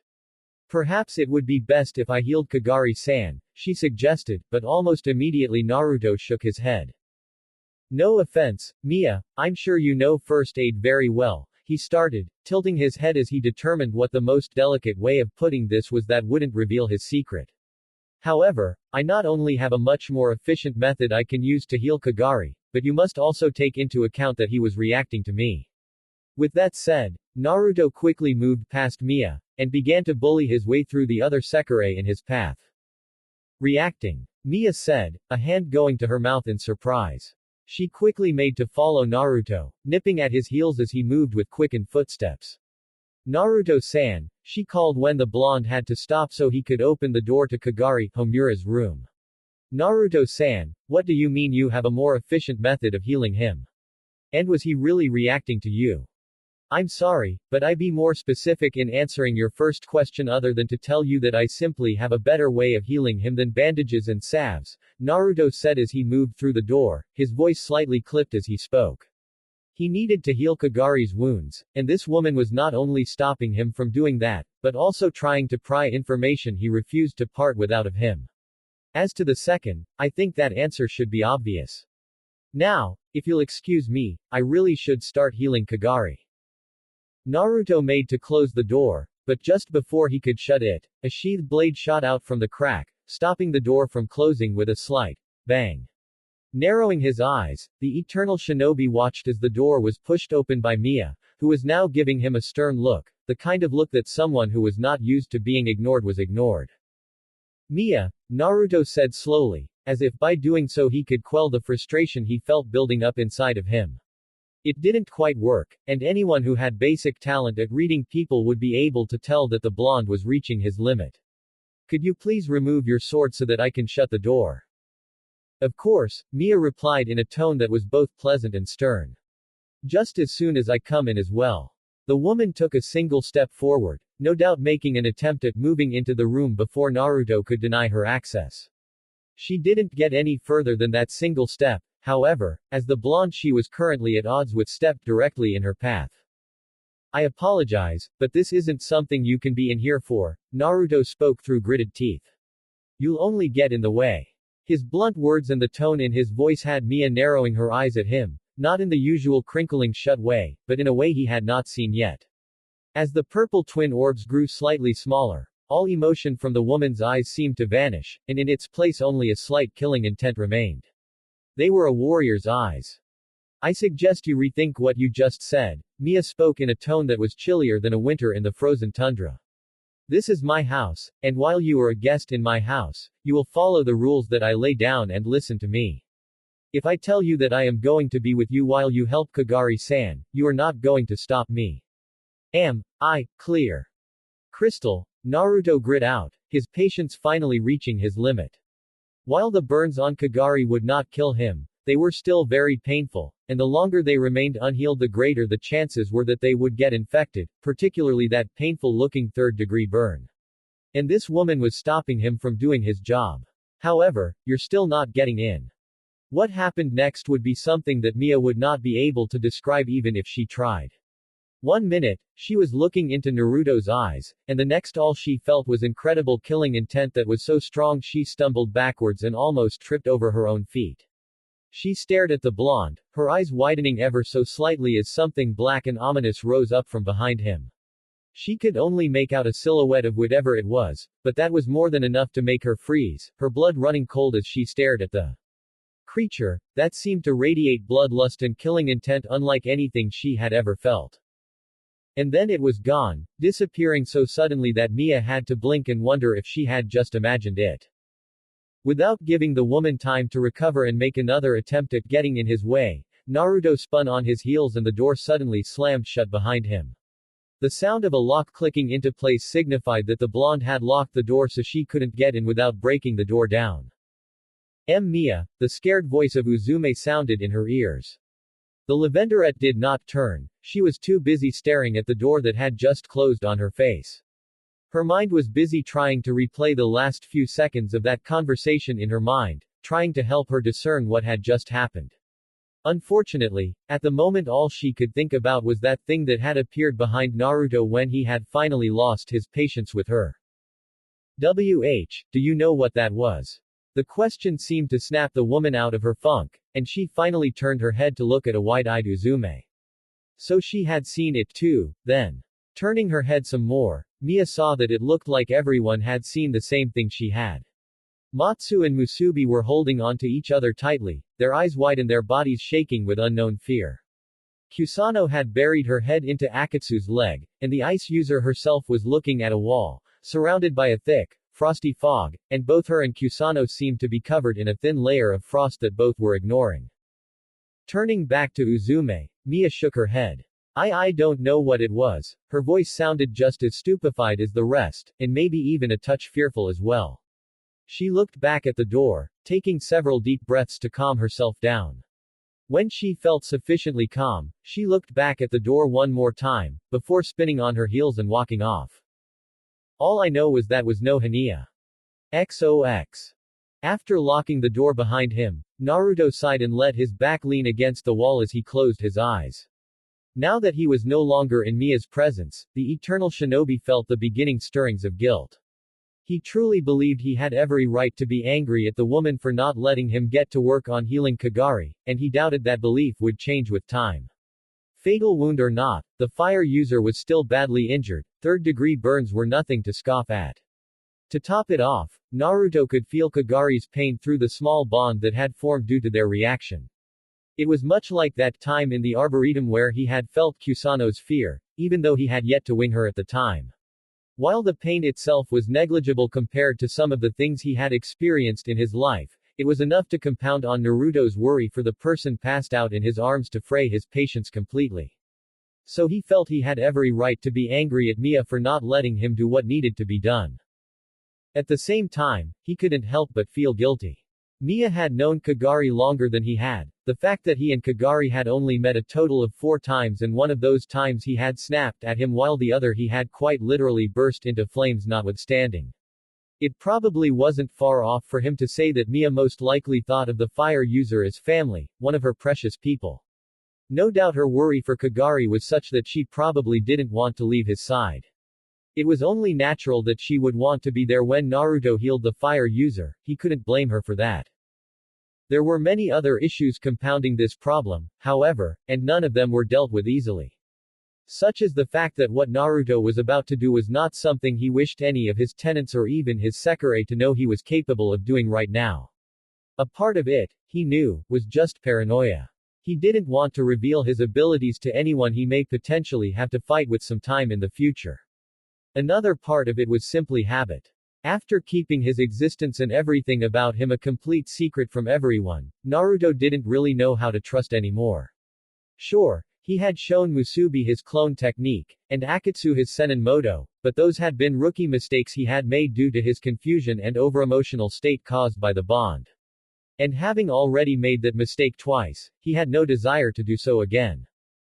A moan forced Naruto's eyes to snap open and look down at his soon-to-be patient.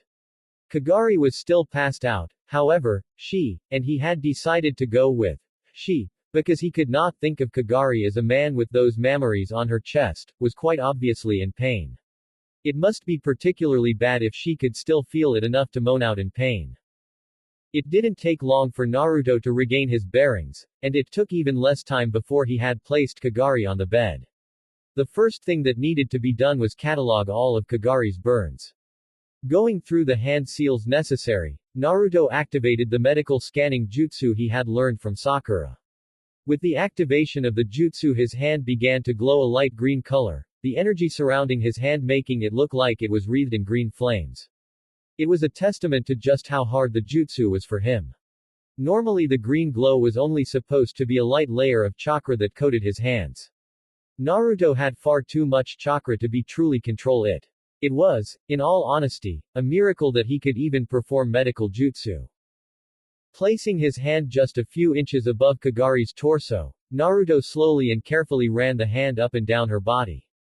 As he suspected, she had a massive amount of burns.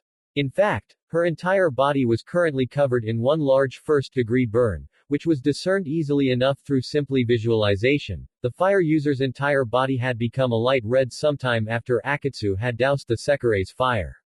There were also a number of second-degree burns, mostly along her chest and stomach, but a few were on her legs.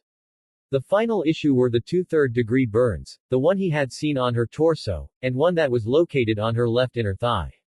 Those would be the wounds he had to heal first. Now that he knew what injuries Kagari had, he could begin getting to work on actually healing her.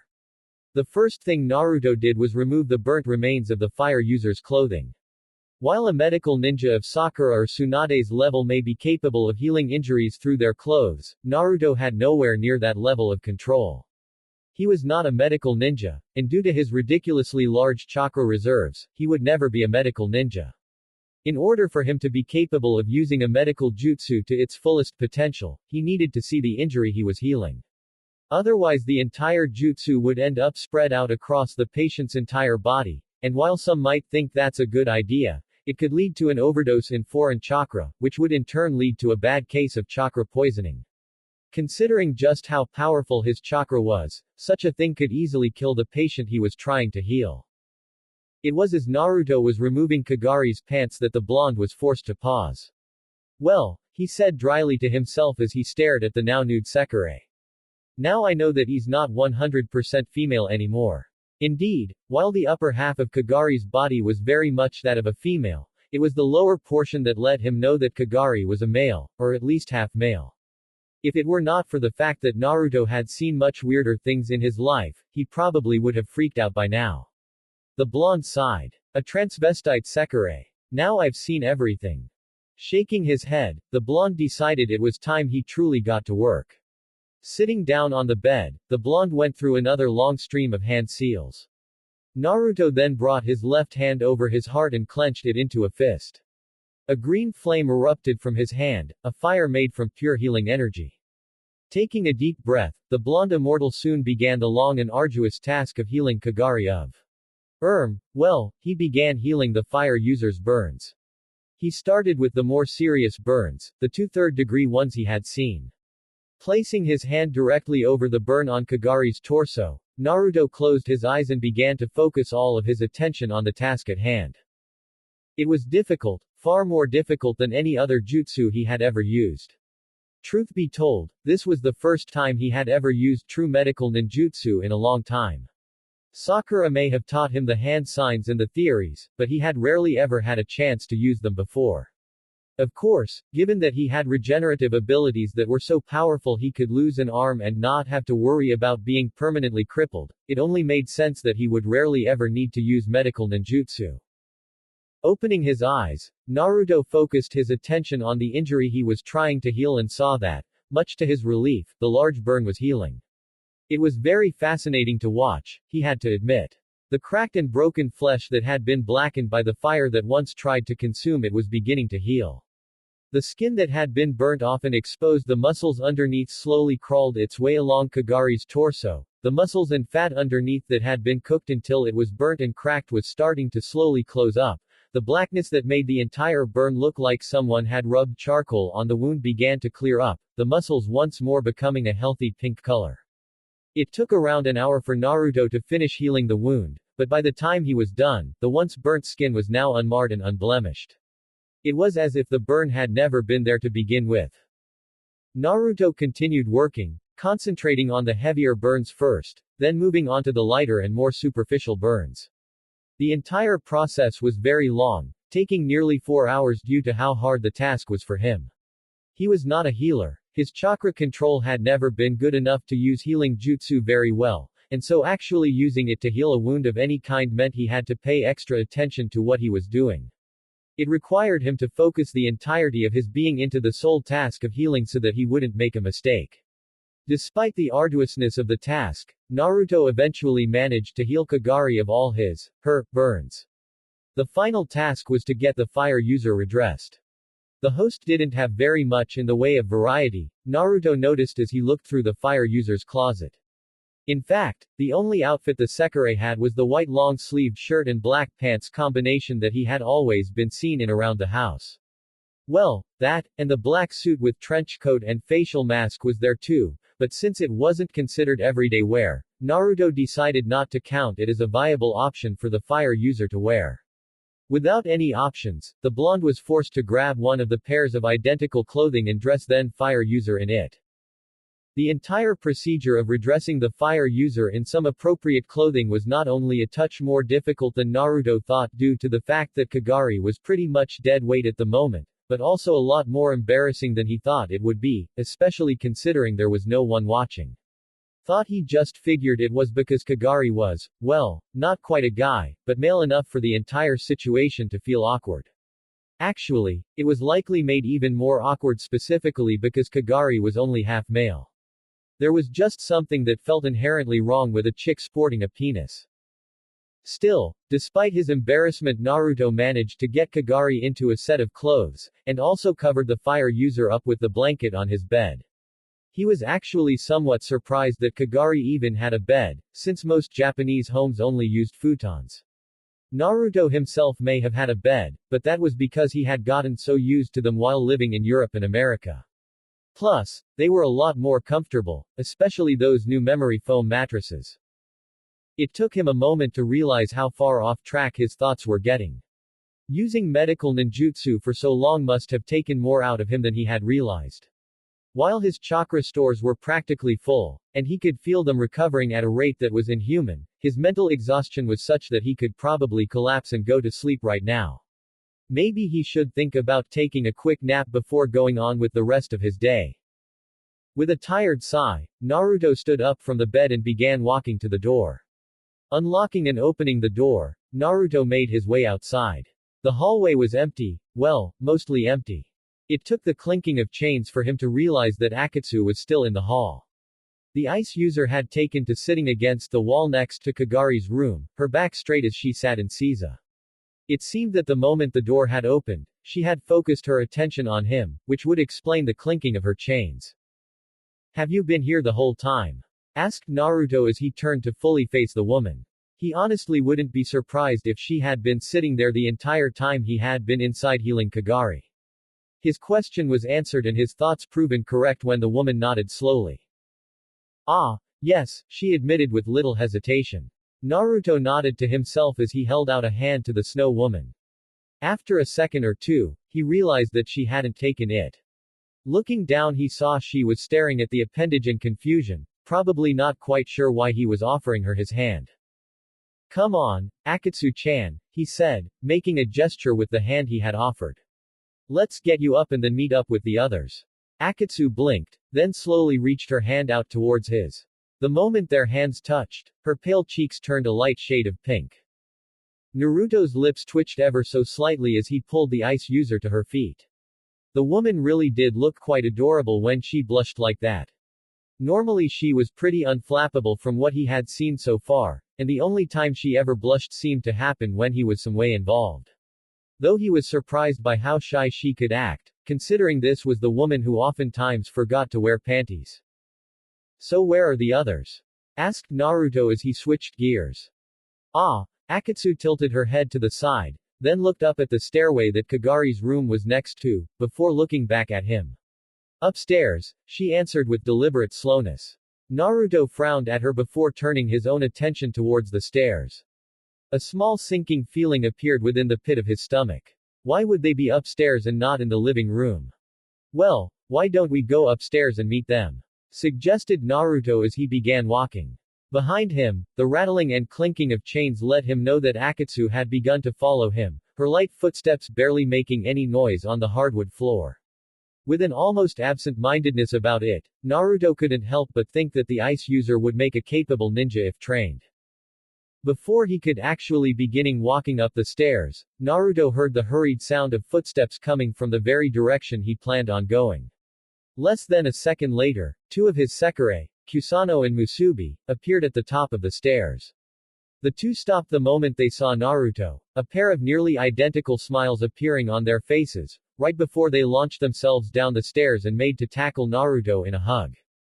Naruto-sama. Musubi shouted out as she nearly bulldozed Naruto over, running smack into him and wrapping her arms around the blonde in one of her earth-shattering hugs. Naruto stumbled back several steps and was forced to reinforce his body with chakra in order to keep his ribcage from being shattered. Thankfully he was fairly used to the girl's spontaneous bursts of affection, as well as just how ridiculously strong she was. If he wasn't, then Naruto might have actually ended up getting seriously injured by the girl. Despite the creaking of his ribs, the blonde began returning the girl's hug. It was partly instinctual and partly a conscious effort on his part. While showing his Sekirei affection through physical contact felt natural, there was another part that rebelled against it. It was the unfortunate circumstances of his life. Now that he had formed bonds, it was just a bit more difficult to truly show affection for these girls. They weren't some one-night stand he would sleep with and never see again, they were his Sekirei, and that made all the difference in the world, differences he still wasn't used to. You're so amazing. His first Sekirei continued crowing as did her utmost to smother him with affection. Down below Musubi, hugging onto his left leg, Kusano added her own, mmhmm. Of agreement with the older Sekirei's words while nodding her head. Naruto blinked at the pair, nonplussed as he wondered what he had done that would warrant this kind of reaction from his girls. While part seemed to admire him a lot, he hadn't been around them for the past few hours. Naturally he was curious. I can't believe you managed to heal Kagari-san like that. Your powers are so cool. Naruto really should have known better than to tempt fate. Like a bucket of ice-cold water being dumped on him, the blonde felt his entire body run cold. His mind blanked for a full second before rebooting and trying to put the words Musubi had just spoken in a format he could understand. Had she really just said what he thought she did? But how would she even know about the way he had healed Kagari? She may have known about his ability to create corporeal copies of himself and transform some of them, but that didn't mean she would have been able to come to the conclusion that he was capable of healing people as well. No offense to Musubi, he liked her, he really did, but she wasn't very sharp when it came to using common sense and logic. So how had she managed to find out he had healed Kagari with his medical ninjutsu? The only way she could have done that was if she had actually seen him at work, and the only way she could have seen him was if she was there or Matsu. A growl escaped from Naruto's lips as he realized how Musubi, Kusano and, if he was right, everybody else in the house except Akatsu, because she was waiting right outside the door, and Kagari, because she was asleep, knew about his medical ninjutsu. Once again, Naruto had gone off half-cocked thanks to a Sekirei reacting to him and decided to help someone without putting even a lick of thought into what he was doing. Just what the hell was wrong with him? You'd think after making so many mistakes within such a short time frame that he would have learned from his previous mistakes. But no, it seemed that despite having screwed up numerous times, and despite having told himself he would do better, the blonde still found himself screwing up, and now it had ended up costing him much more than he had ever expected it to. He cursed himself for making such a rookie mistake, just as much as he cursed Matsu for spying on him when the whole reason he had kicked Mia out of the room was so no one would know about his abilities. Well, he was not going to let this slight against him go just like that. Naruto-sama. The voice caused Naruto's head to snap over to Musubi, who flinched under his gaze. It seemed that even she could tell he was angry, perhaps due to the bond, though from the way his face was twisted into an angry snarl, she might not even need it. At first he wondered why she looked so frightened and concerned. While Musubi had no doubt seen what he had done to heal Kagari, it wasn't like she was at fault. If nothing else, Naruto could be safe in the knowledge that the girl was far too naive to do something as subtle as spy on him.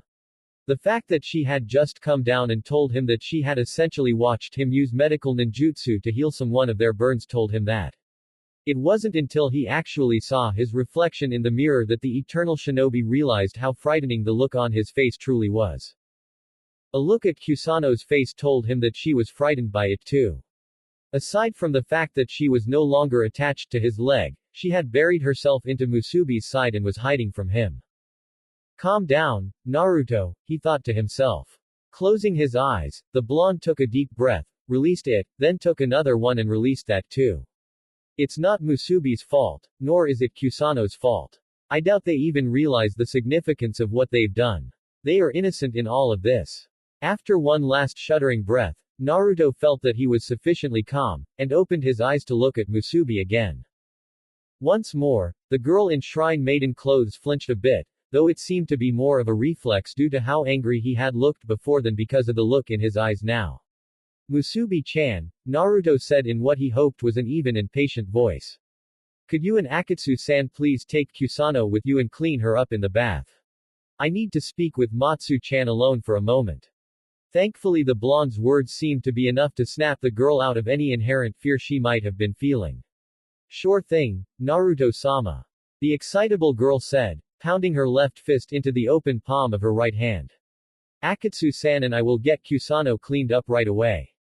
Now much calmer than before, Naruto managed to give both Akatsu and Musubi a smile, causing the former to blush and the latter to smile as well. Thank you, he said to them, before kneeling down next to Kusano. The girl was still buried in Musubi's thigh, though her left eye took occasional peeks out to see what was going on. When their eyes met, she eeped and buried her face into the skirt-clad leg again. Naruto felt himself wince as he realized that he had caused the little girl to feel the same fear that Yomi once had. It made him feel sick to his stomach. I'm sorry, he apologized. At the sound of his voice the little girl poked her head out once more to look at him. Naruto let a small smile spread across his face, the best one he could manage given the circumstances, and slowly raised his hand to ruffle the girl's hair. I want you to know that I'm not mad at you or Musubi or Akatsu. So please don't be frightened of me, I would never do anything to hurt you. I promise. Perhaps it was a testament of Naruto's resolve to be a better Ashikabi and let the girls into his heart that he was actually able to apologize so easily after getting so riled up. It probably had something to do with the bond, he knew, but at the moment Naruto could only feel that having the bond right now was a good thing.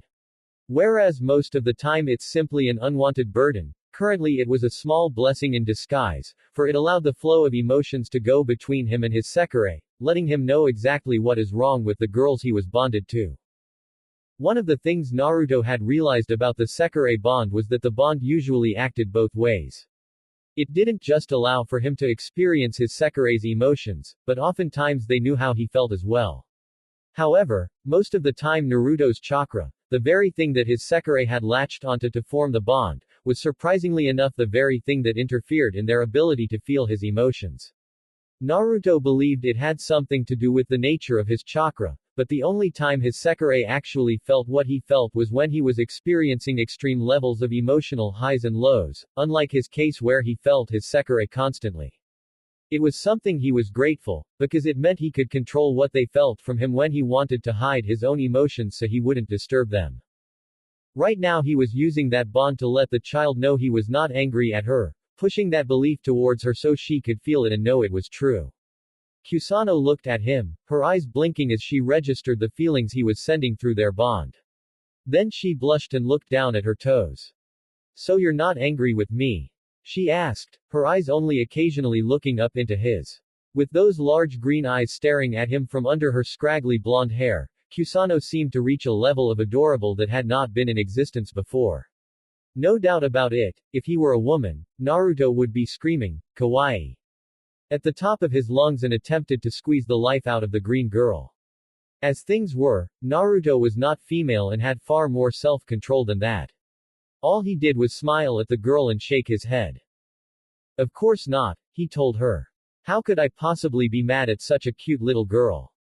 Naruto's words seemed to make everything better, much to his relief, as the girl stopped hiding from behind Musubi's leg and tried to knock him over with a hug.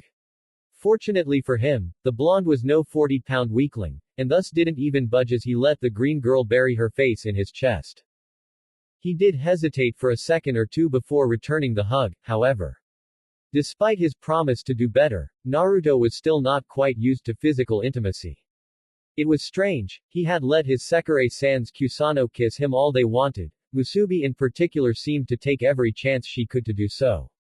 Even then, he had done his best to keep them all busy so neither of them would think about trying to initiate physical contact. Naruto himself had never initiated a kiss outside of the time a naked Musubi had fallen on top of him in the hotel he had first rented, and his winning of Akatsu. At the moment, the only time they were really intimate was when they all slept together, because he just hadn't been able to get out of that particular arrangement.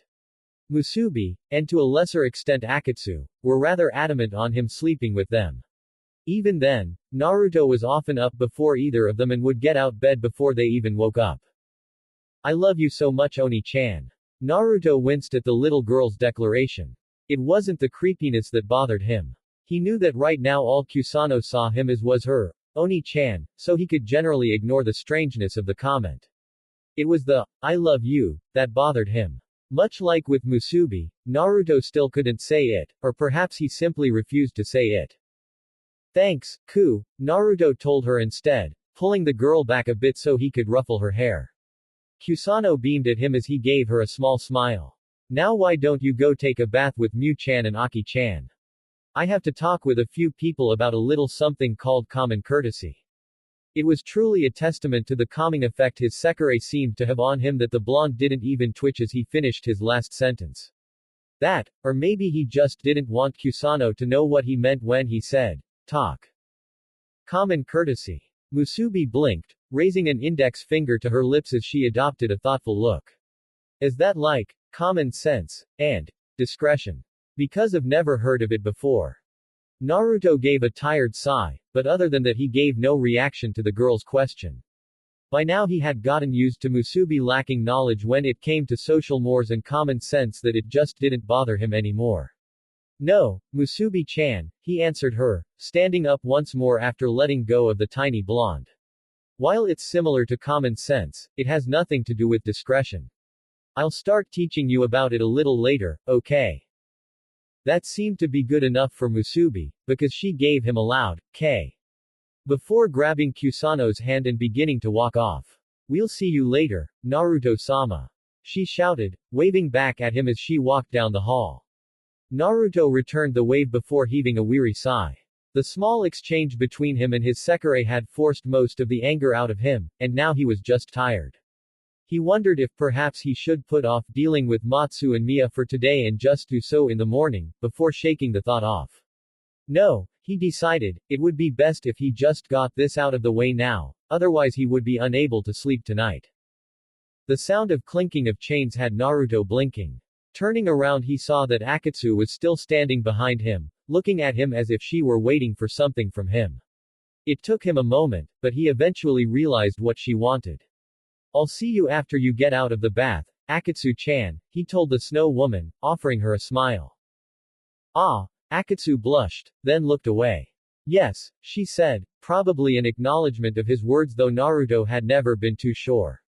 In the same slow manner she does almost everything, Akatsu turned around and began walking down the hallway towards the bathhouse, the clinking of her chains the only thing Naruto could hear.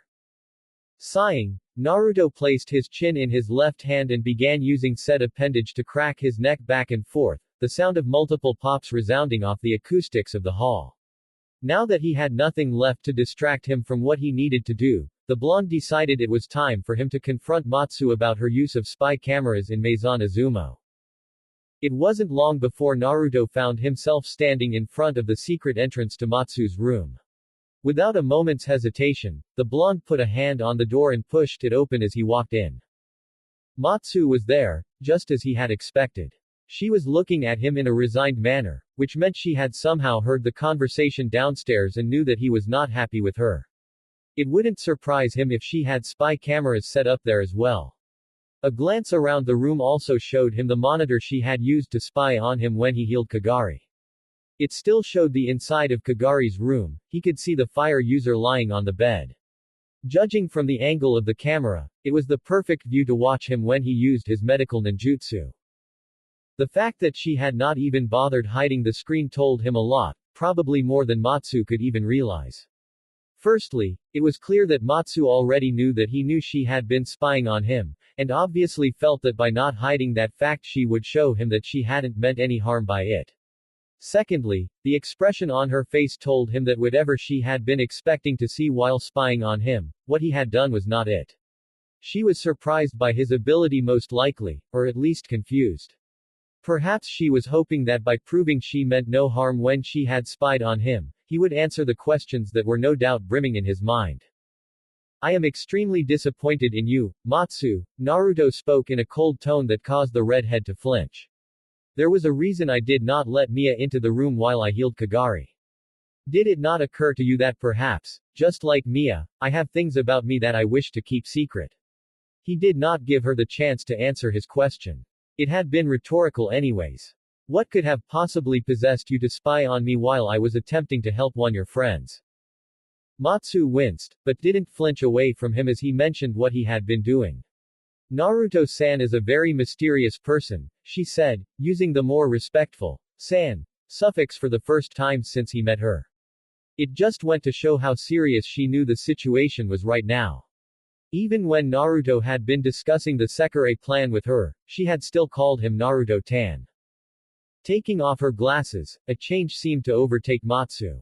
Without the round lenses on her face seemed thinner, enhancing her already attractive features, and making her seem more mature than the childish Sekirei he had known for all of a day. The change was so startling that it was almost enough to make Naruto forget about why he had come here in the first place. For a moment, all he could think about was how beautiful the woman before him was. A small shake of the red managed to help rid him of the thoughts, allowing him to focus on Matsu as she spoke. He seems to finally be taking things seriously and is doing his best to learn about the Sekirei plan and be a good Ashikabi, but Naruto-san is still a very mysterious person. We know so little about him. Matsu paused, seemingly in thought as if she were trying to decide on whether or not she should admit the next part. The pause didn't last long. Naruto-san doesn't know this, but when he first arrived in Shinto Tito he caused a big stir. The blonde in question raised his right eyebrow, but didn't interrupt as the redhead spoke. When his profile appeared in MBI's database at the airport, Manaka put almost all of MBI's resources into researching Naruto-san. That caught Naruto's attention. With a narrowing of his eyes, the blonde recalled the phone conversation he'd had with the president of MBI. Manaka had called him Manato, the name he had used last. Naruto had always wondered since that first meeting how Manaka had managed to connect Manato Namikaze with him. As far as he knew, the MBI president hadn't even been alive when he had used that name. And Naruto always made sure that any information people might have on him disappeared long before it could hit the web. Did that mean he had slipped up somewhere down the line? Had there been a leak, or a mistake, and information on him that should have been erased from the very fabrics of existence managed to make its way to the internet? It was possible, he supposed. After all, with the recent advances in technology there were a variety of means to film or photo people without them knowing. Inanimate objects had no intent, so even someone like Naruto would not know when he was being watched. It was quite possible that his image had been taken sometime down the road, a small snapshot at a grocery store, video footage of him at a bank, even a picture of something he had nothing to do with but just happened to be in via bad luck could have given him away. Even with the large network he had created to keep his existence out of everyone's eye, it was impossible to destroy every shred of evidence that existed. It was, in a way, similar to Matsu's description of the invasion of Kamakura Island. However, that now left Naruto with another question. How do you know about that? He asked, narrowing his eyes at the redhead. Matsu seemed to have expected this, because the moment he asked, she turned around and began typing away on her keyboard. At first, Naruto frowned, wondering what it was she was doing when the screen began cycling through a list of images before stopping on his. He recognized what the screen was showing him as a profile template. His image was in the left-hand side of the screen, and on its right was general information on him, name, age, weight, height, hair and eye color, and Sekirei winged as well as a general information one might expect from a profile, Though there was a lot of incomplete information on it, things like a personality profile and several other key aspects of information that Naruto would have considered the standard when gathering information.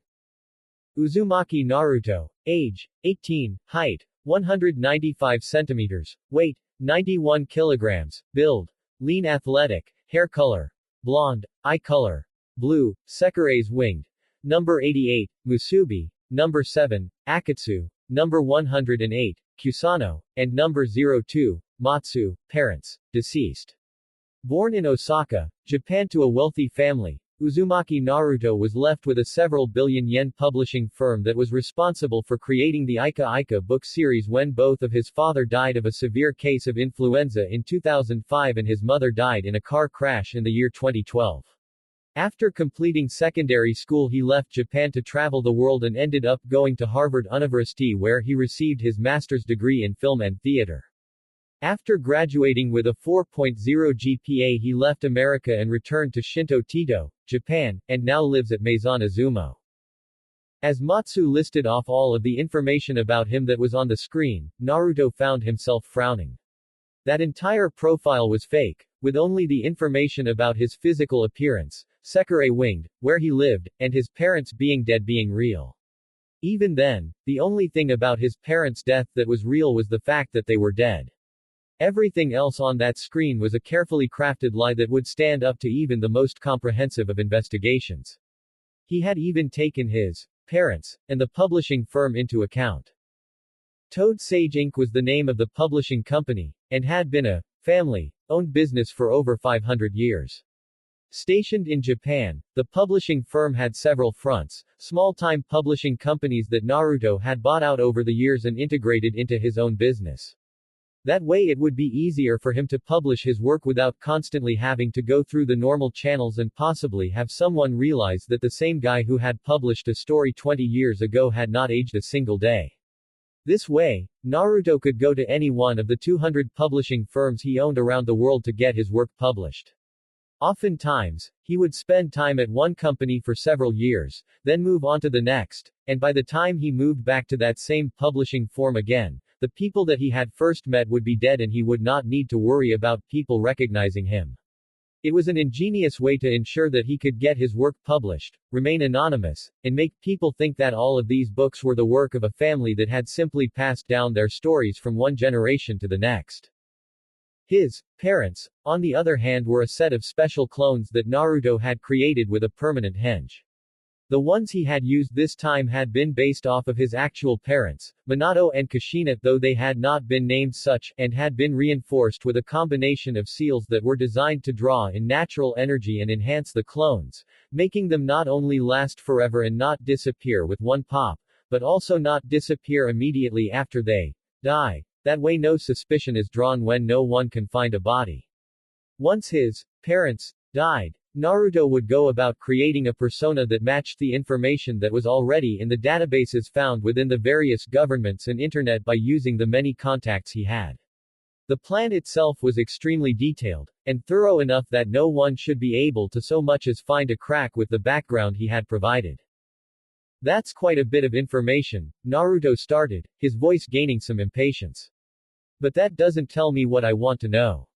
Just give me a second, Matsu said as she continued to type. I have to pull up the rest of what Manaka found.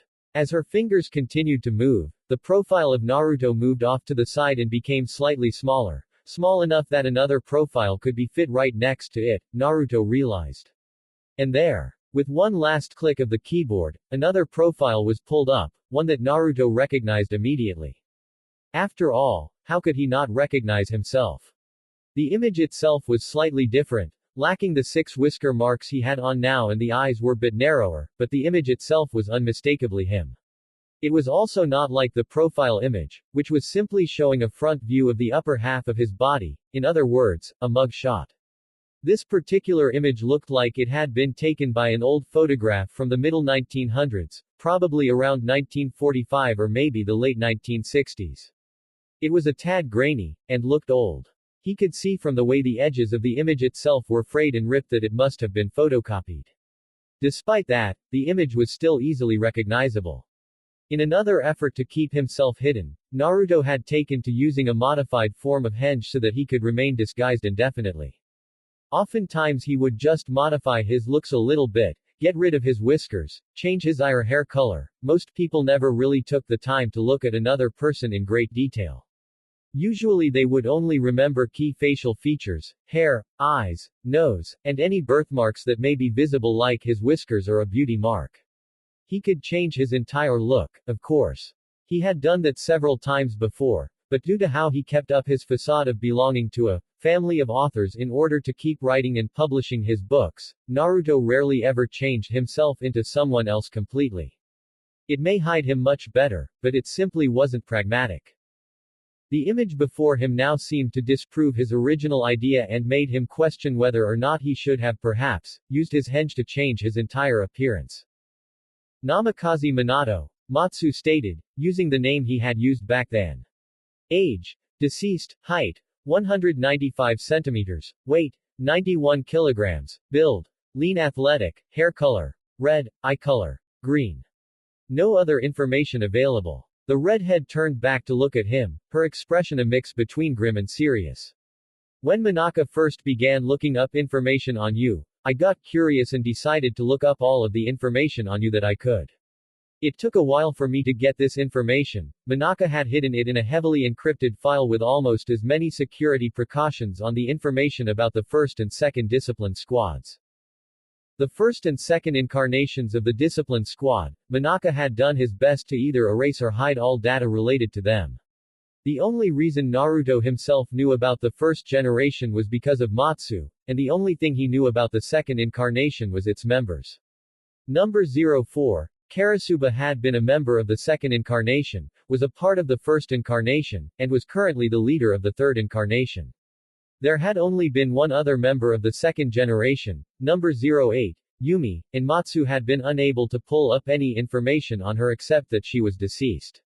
Naruto had told Matsu to keep looking up any information she could on the second generation, but he was honestly expecting it to end up being a dead end.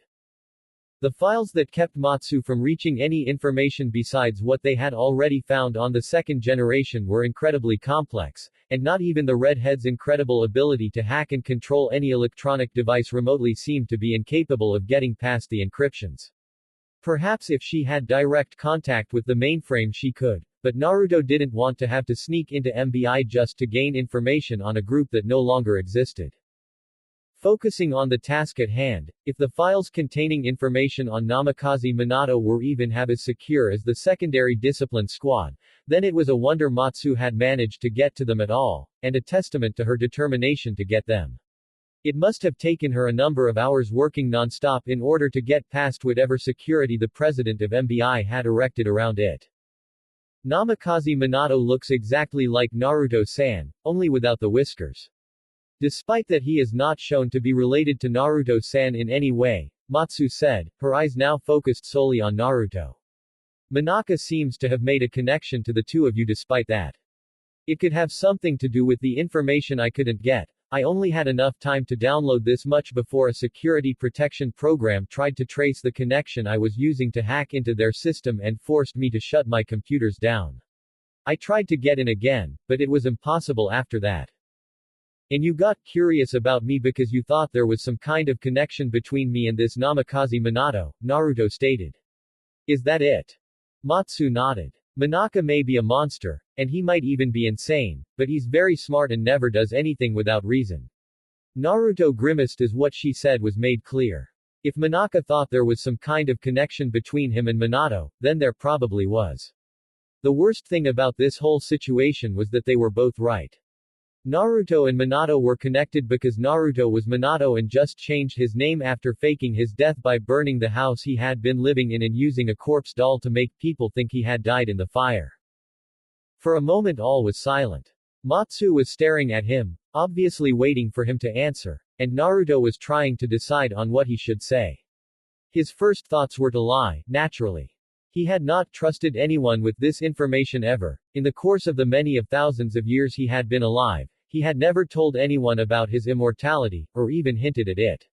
Sure, in the beginning a few people had found out on accident, but they had never found out because of something he told them. By this point in time, lying was almost instinct for the blonde. His second thought was to, not quite tell her the truth about what she had found, but maybe give her a little bit. She was his Sekirei, after all. And more than anything he knew from what he had been told last night that when a Sekirei bonded to an ashikabi, they pretty much became dedicated to that ashikabi's safety and happiness. Now, Naruto still didn't trust Matsu, not after what she had done. Going behind his back to research him. At the same time, he wasn't really sure he could blame her. Given all that he had just learned, he could understand her curiosity of him, and it wasn't like he had expressly forbid her from researching him, or even spying on him. While on part of him was upset that she would spy on him to learn something when she could have just asked, though whether or not he told her was a different story entirely, another also knew that it was hypocritical of him to get so angry when he often did the same thing. After all, hadn't he spent decades getting dirt on every single government and powerful political figurehead in the world? What Matsu was doing was no different than what he himself had done so many times in the past, the sole exception being that her reasons for doing what she did were far different than his own. From what he understood, Matsu's investigation into him had, at first, been simple curiosity due to Manaka's unhealthy interest in him. Now though, her desire to learn more was probably simply her wanting to know more about her ashikabi. Even he had to admit that he was a mysterious figure to many. After all, Naruto had pretty much set himself up to be mysterious and enigmatic. He didn't want people knowing about him, the true him at least, and thus he had set a trail for others to follow. Granted, most people would have found the trail of information he had given them and simply left things at that. With Manaka finding more than Naruto had ever expected anyone to, and Matsu discovering it, it had likely led to her wanting to learn more about him. It could even be theorized that the whole reason the redhead reacted to him was due to what she had learned from MBI's database, though there was no proof to prove or disprove such a theory. With all of these thoughts passing through his mind one after the other, Naruto determined just what he would allow himself to say to Matsu and how he would say it. And you couldn't have just asked me because. Naruto trailed off, waiting for an answer. It was the first step in his process, get Matsu to realize that she didn't need to use subterfuge with him when she wanted something to make her feel guilty. Matsu grimaced at his words, but remained determined. Would Naruto-san have answered me if I asked? Not at first, Naruto admitted, moving on to the second step. You have to understand, Matsu, I have many secrets, and many people wouldn't have died trying to obtain those secrets. However, I would have revealed those secrets to you. In time. The cold look he gave Matsu after this pronouncement sent a chill down the redhead's spine. Know this, Matsu, I do not like people spying on me. Just like Mia has her secrets that even you would not divulge to me willingly, so to do have secrets that I am uncomfortable revealing. Do not make me regret winging you by spying on me or forcing me into revealing anything I would not want to. The words were harsh, Naruto knew, perhaps even too harsh. But he needed Matsu to understand the seriousness of the situation. He had not informed her that he didn't want her snooping into his past before, and so Naruto couldn't truly punish her for spying on him when he had healed Kagari. At the same time she needed to know that the secrets he possessed were something he didn't want her looking into, for both of their sakes. Naruto was not ready to reveal any of his secrets, especially now, and it would not do either of them any good if Matsu kept looking into his past. In many ways, Matsu was very lucky she was his Sekirei. When it came to guarding his secrets, Naruto had always been ruthless. Manaka was not the first to have discovered something about him that the blonde did not want getting out. While rare, it had happened a few times in the past. None of those people who discovered information that could threaten to reveal his existence ever lived for very long. It was very easy to kill a person and disguise it as an accident, or to poison someone with a special brand of poison that would not affect the body for a month after it was ingested, and when it finally did react make it look like they had died of a heart attack. Naruto had developed and perfected the act of killing and making it look natural to an art form. And it wasn't just the people who had discovered his secret that often lost their lives. Naruto was not willing to let anyone the person who discovered him was close to live either. Family, friends, anyone who Naruto suspected the person who found out his secret may have told was likewise killed off and the entire incident covered up without any evidence they had been murdered. It was ruthless, heartless, and many people would likely decry it as the most immoral thing someone could do. Which just went to show how far Naruto was willing to go in order to protect his identity. I understand, Ashikabi-sama, Matsu stuttered only a little bit, making it clear to Naruto that he had made his point. Good, Naruto said with nod. I want you to get started on the Ashikabi and Sekirei profiles. Start with Higa Izumi and all of his Sekirei and then work your way down the list based on how many Sekirei and Ashikabi has. Of course, Matsu replied as Naruto started to leave. However, just as he reached the entrance to her room, the blonde paused and then turned back. Also, I expect you to take down all of the spy cameras located in my room, Kagari's room, and the bathhouse, he ordered her, getting a much larger wince from the girl. Naruto was unsure whether that was due to him rubbing salt onto the wound he had opened, or because it would mean she would not get to spy on him while he bathed, but in the end it didn't matter. This was a test for her. Naruto would do his own sweep next week just to make sure all of the areas he had designated were camera-free. If not, then it meant he would not be able to trust Matsu, and that he would only be able to rely on her for information gathering, and even then it would be best to conduct his own investigations to make sure her work was accurate. This could be considered her chance to prove her sincerity to him. Yes, Ashikabi-sama, Matsu's voice rang out just as Naruto finished walking towards the entrance. He turned his head back once more to look at the redhead, nodded, and then left. He still had one more person to speak with before calling this day over. XOX. She had known he would be coming. When the knock on her door sounded within her room, Asama Mia already knew exactly who would be there. Standing up from where she had been sitting in front of the shrine dedicated to her husband, the landlady of Maison Izumo slowly walked over to the door. Her steps were measured, unhurried, as if she were not actually concerned about the oncoming conversation that was about to take place. Opening the door, Mia got her first good look at the person on the other side. The blonde before her looked cold, and not the kind that was caused by the weather. 2 glacial chips of ice were set in a face that was so dead a corpse would look more emotional. The coldness of his ice and his expressionless face posed a startling contrast to all of the other times she had seen Naruto. She had seen him happy, relaxed and playful, and frustrated, angry and lost. This new look was nothing like anything she had ever seen before. At least on him. The look on his face was familiar though. Mia herself had worn that look many years ago, before she had fallen in love. Naruto-san, Mia spoke in a soft tone, using the more respectful suffix to address him with. Now was not the time for playful remarks and teasing. She opened the door a little further and stepped aside in order to give the blonde access to her room. Won't you come in? A frown crossed the blonde's face, the only sign of emotion there was. From the slight tilting of her head it was clear to her that Naruto was thinking, most likely whether or not he should accept her offer. There was a slight tilting of his head for a single second, then he gave a nod and allowed himself to walk in through the door. Mia closed the door behind the blonde as soon as he walked in. Naruto used that moment to take a look around the room. Mia's room wasn't all that different from the others in Maison Izumo, same green tatami flooring, same white paper walls, and a window near the opposite side of the entrance. Really, the only differences about this room and all the other ones was that it was bigger, and held Mia's personal items. The object that held the most of Naruto's attention was the shrine on one side of the room.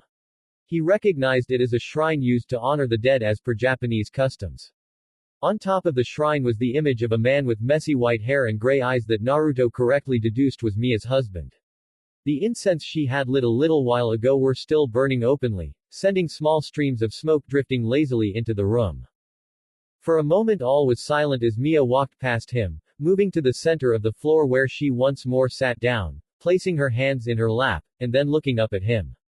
His gaze bore into hers with an intensity that Mia found both strangely fascinating and terrifying. This man, he showed no fear of glaring down at her, something that anyone who had even an inkling of who she was would never do. Even her most hated enemy wasn't that stupid.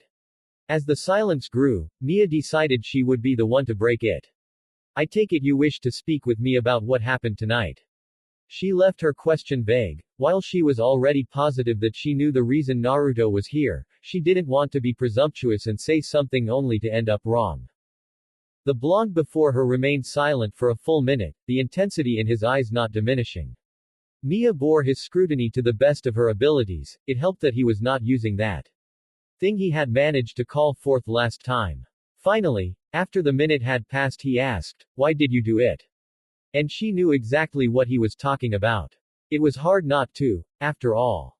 The only question was, how should she respond?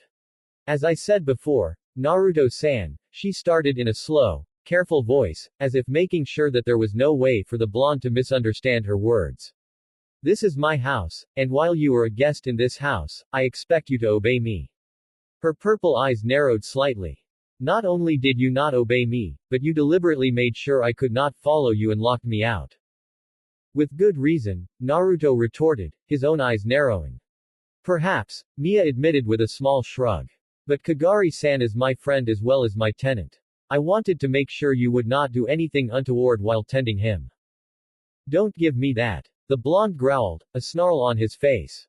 We both know that's not the reason you were so adamant on coming with me. And we both know that's not the reason you decided to spy on me. His accusations had Mia wincing. She had not expected him to notice that. The truth was, she trusted Naruto. She didn't know why she trusted him, nor the circumstances behind its formation. All she knew was that she did. Apparently, he knew that as well. Is it really so bad that I know about your abilities? Asked Mia. It was a question asked both out of curiosity and out of her desire to change the subject. She had a feeling that if she pursued the previous matter she would lose any argument they might have. Yes. Naruto snapped, then grimaced. He closed his eyes and took several deep breaths. Mia could actually see the way his chest and shoulders began rising at a slower pace each time. A meditation technique, perhaps. When the blonde opened his eyes again they were once more cold stones of ice set on a stern face. It has nothing to do with knowing about my abilities. That does bother me a lot, yes, but given time, I may have been willing to inform you of them at a later time, if for no other reason than Matsu seems to trust you. But that was before you and she decided to completely disregard my privacy. Mia hid her flinch his words caused quite masterfully, even as she tried to think up her response. When put the way Naruto had, her attempt to learn more about the mysterious blonde did sound pretty bad. The way he said she was, completely disregarding his privacy, made it sound like she was violating his basics rights in some way. It also had the affect of making her feel vile, almost, or perhaps dirty, like she had committed some great sin that had stained her in a way that could not be seen by human eyes. It is hard, she began, and this time the slowness of her words seemed more about her being careful with what she said than trying to make her words clearly understood. Living with someone you know very little about. Naruto-san is a very mysterious person. Not only is he an enigma but he also refuses to let others know the real him. She was, of course, referring to the personality that Naruto wore more often than not. The friendly persona he had used when they first met, a combination of the byproduct of being newly bonded to Musubi and the skilled mask he wore to hide his own bitterness at the world when in public or seducing women. Mia had already deduced that it wasn't real. The Naruto she and everyone else saw was not the true Naruto. Granted, it wasn't that hard given all of the issues the blonde tenant had been having recently when it came to his own emotions, but those just made the persona he attempted to keep up all the more visible. And so you think that gives you the right to spy on me? Naruto asked bluntly, his eyes narrowing. While Mia did not flinch, she did turn her head away from the accusing glare. You thought that because I wasn't letting you know about my past that you would just find out more about me by spying on me. The blonde shook his head at her. That's pretty hypocritical, don't you think? After all, Mia-san has more than enough secrets of her own. At those words the blonde looked over at the image of Takehito, and Mia instantly knew what he was talking about. A new emotion seemed to enter her mind and body, one that didn't take very long to place. It was one that she had lived with for a long time after all, an emotion she had felt almost constantly ever since her husband's death, and seemed to strike her with a vengeance. Guilt. She felt guilty for spying on Naruto, a man who was a rather private person when it came to his past. Honestly, she was surprised he had let her know as much about him as he had. However, even with all of the things he told her, all of those little insights into his character, His thoughts, and his beliefs that he had let slip in his moments of weakness. He had never told her or his Sekirei anything of true significance as far as his past was concerned. She knew nothing about who he was save the few bits of knowledge, which was useless without proper context, that he had occasionally given. When she had first gone to Matsu's room so she could watch Naruto as she tended to Kagari, she would admit that a part of her was angry. Never before had she been snubbed like that. Even the woman she hated more than anyone else in this world would not dare be so blunt and defying to her, and that was saying something considering that woman was a bloodthirsty psychopath. Naruto had. He had not only defied her in her own house, but had managed to project something similar yet vastly different from her own Hanya's masks enough to actually surprise and somewhat frighten her. And so, with the blonde having pretty much kicked her out of Kagari's room, she had gone to Matsu. Angry and annoyed, she had the redhead spy on Naruto to see what he was doing. Now she was beginning to wish she hadn't. Do you know why? Whenever Matsu refused to tell me something, I would just let the subject go, asked Naruto, his voice now much softer than it was before. For some reason, it brought an even deeper sinking feeling into Mia's stomach. When all she could do was shake her head, the blonde continued. I didn't push her for answers because I knew they were things you have specifically requested her to keep secret. Considering she was adjusted by your husband in her position on the first incarnation of the discernible squad, it's clear that she knows more about you than perhaps anyone else save another member of said squad. I know I could have pushed her into revealing your secrets, as her ashikabi my will over her succeeds yours, I know that, but I didn't force her into revealing something that would compromise you because I respected you. More than I didn't ask her to give away your secrets because I know what it's like to have a secret you either can't, or don't wish to share with anyone else. And so I respected your decision to keep your past a secret, Naruto finished, his tone cold. But it seems that you can't show me the same respect. This time Mia could not hide her flinch. The blonde seemed to be done speaking with her as well, because he spun around on his heel abruptly and made his way to the door. Unable to say anything, and unsure of what to say even if she had the ability of speech right now, all Mia could do was watch as the blonde walked towards the door. He only stopped when he had reached the door, his left hand placed upon the handle. He looked over his shoulder and tossed her one last parting comment. You know, I was going to apologize for being so rude to you once I finished healing Kagari, he said, and Mia's shoulders gained a barely noticeable slump. Naruto shook his head. Now I'm very glad I didn't. And with that last demoralizing shot, Naruto opened the door and walked out. Mia watched as the door behind him closed, and when the resounding click of the door closing echoed in the room, clenched her eyes closed and let her posture finally slump forward in an expression that was both tired and distraught. This entire situation could have gone better, much better. The worst part about it was that this was all her fault, for making improper demands of Naruto when he was only trying to help someone, for allowing her anger at being denied get the best of her, for spying on Naruto without realizing that perhaps he had his secrets of his own that were similar to hers, at least in importance. This was only the second time she had ever screwed up something so royally before, the first having direct connections to her husband's death. Mia could only pray that she would find a way to make things up to Naruto when she got the chance, otherwise things were going to get very tense within Maison Izumo. XOX. After closing the door behind him, Naruto took a second to lean with his back against the wall. Closing his eyes, the blonde released an exhausted sigh as his mind began catching up with the day's events. So much had happened in so little time, Kagari's near self-immolation, Matsu and Mia spying on him and the entire mess that had started. The day was finally beginning to truly catch up with him, and when combining this with the past several days since becoming an ashikabi and you had a blonde who truly felt his several thousand years of age. By the sage he had never felt so exhausted. Despite how tired he was, he could still feel his own emotions simmering beneath the surface. A boiling pot that had only settled, but not left. A part of him was still quite angry. Though some of it had left during his conversation with Matsu, it had returned to him quite easily when confronting Mia. It was strange almost, both of them had done the same thing that had made him so mad, but only Mia held the brunt of his anger. When she had first opened that door, all of that anger that had been dispersing had returned with a vengeance. With Matsu, the longer his confrontation had gone, the less anger he had to direct at her. Was this another part of the bond? It was theoretically possible. If the bond was capable of acting as an empathic connection between him and his Sekirei, then perhaps it also served as some kind of protection against the Sekirei if the Ashikabi got angry. But no, even as he thought that, the blonde realized that if that were the case, then it would probably work towards cooling off all of his emotions and not just his anger. There was also the fact that he had been in what amounted to emotional turmoil and confusion since he had become untangled in the Sekirei plan. That meant the bond couldn't be the reason. Maybe he was just growing soft. The thought made him snort.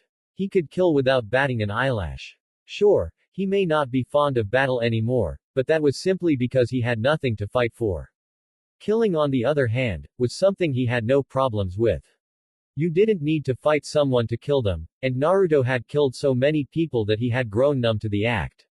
He remembered a time, back when he had first realized his curse, that the act of killing would bring him nightmares. He would spend night after night writhing and sweating as the faces of those he had killed to keep his secret accused him of forgetting his sensei's teachings, of abandoning his search for peace. Now Naruto's dreams were only of his failure during the Fourth Great Shinobi War. And of his Sekirei. One mustn't forget about those dreams.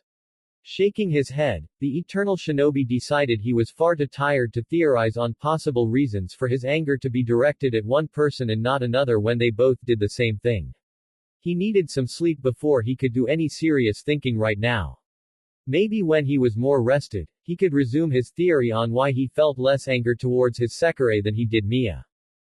Which was why he was not that pleased to Uzume when he finally made it back up to the second floor. She was standing next to his door, her hips tilted slightly to the right, her left arm grasping her right one at the elbow as she no doubt waited for him. She looked nervous, he concluded. Her facial expression betrayed her, the way she shifted while waiting let him know how anxious she truly was. At the same time, there was a determination on her face that he had not seen for a while. Whatever she wanted to speak with him about, it was important enough that she was willing to cast aside her own fears to do so. The moment their eyes locked, her will seemed to form into a determined resolve. There was a hardened glint to them that Naruto couldn't help but admire. Uzume, Naruto acknowledged the girl as he walked up to his room. The busty Sekirei in the star shirt shifted again, choosing stand a bit straighter than she had been. Naruto, she said, then hesitated before taking a deep breath. Can we talk? Naruto looked over at his door with a longing gaze, then back to the busty brunette before him. With a deep sigh, he gestured for her to precede him down the hall, and then dutifully followed her when she moved past him. Maybe he really was growing soft. Naruto re-entered the living room where Uzume was sitting with 2 empty cups and a pot of tea. Placing on cup in front of the brunette, he proceeded to pour some of the steaming liquid into it, then did the same to the cup he placed in front of the spot he would be sitting. Uzume grabbed the cup he offered in both hands and took a sip of her tea, her posture relaxing as she did so. When she removed the cup from her mouth, her enjoyment of the beverage Naruto had made was clear on her face. It was felt strangely nice to watch someone's obvious enjoyment of something you made. There was a strange, warm feeling that blossomed in his chest at knowing that Uzume appreciated his drink. Was this what people spoke of when they mentioned the satisfaction of a job well done? How strange. Sitting down himself, the blonde didn't allow his posture to slump in the slightest as he took a small sip of his warm tea. Instead he sat in the more traditional Seiza position, his back straight and his shoulders set as he prepared for whatever Uzume wished to speak with him about. He was tired, but it wouldn't do to show that weakness to anyone he might have to fight later. He absently watched Uzume as she sat before him. They were sitting on opposite sides of the table, which was pretty standard whenever they had meals. In fact, they had not sat on the same side in all the time they had been living together. Looking at the busty young woman, Naruto could see that she was trying to bring up the conversation she wished to talk about, but was unsure how to do so. She would open her mouth every few seconds, look at him, and then promptly close it and look away. Just from that small action Naruto already had an idea on what she wanted to discuss with him. So what did you want to talk to me about? He asked after the silence seemed to stretch on longer than necessary. If Uzume was not going to bring up the subject, then it would be up to him to push their conversation forward. He was already tired, and though he refused to show weakness in front of a potential enemy, all he really wanted to was sleep. So the sooner this was over with, the better as far as he was concerned. That healing ability you have, she started, only to pause and flinch when Naruto narrowed his eyes at her. Despite her apparent fear from his gaze, she continued on most admirably. I wanted to ask you about it. Naruto took a moment to think before responding, and when he did it was in the same cold voice he had used on Mia. I would be careful of what you ask me, Uzume, he told her, noticing the way his voice made the star-shirted Sekirei cringe. That was good. He had already suspected that Uzume had been one of those watching through Matsu's spy cameras, and he needed to let her know that what she saw today was something he would not hesitate to kill people over. The Sekirei in front of him shrunk, but only for a moment. Naruto raised his right eyebrow, admittedly impressed when he saw the tomboy's back straighten and her eyes harden in resolve once more. Though his warning had not been the most blunt, it hadn't been the most subtle either. If one were to look into Naruto's eyes, they would easily see the fierce of gleam within them, the barely contained will to kill someone else should the situation call for it. Naruto did not know if Uzume saw that, but it was clear that she had seen something. To still be willing to steel herself for what was to come was as admirable as it was foolish. Can you heal more than just burns? Ah, so she was going straight into the questioning. Naruto was unsure just where this newfound courage came from. While Uzume had never been outright frightened of him, the knowledge that he had Matsu compiling a comprehensive profile on every Sekirei and their ashikabi had her on edge around him. Not that he could truly blame her, she was a Sekirei after all, which meant that she had an ashikabi. She was probably worried about him finding out about her ashikabi and making an attempt to either use of kill them off in order to rid himself of some of the competition. Though, to be honest, Naruto was not quite sure what he was going to do with the information he was having Matsu acquire yet. He just didn't want to be unprepared. Of course, now that she had decided to skip the small talk, as it were, and get right into the asking of questions, Naruto had decided just how he should respond.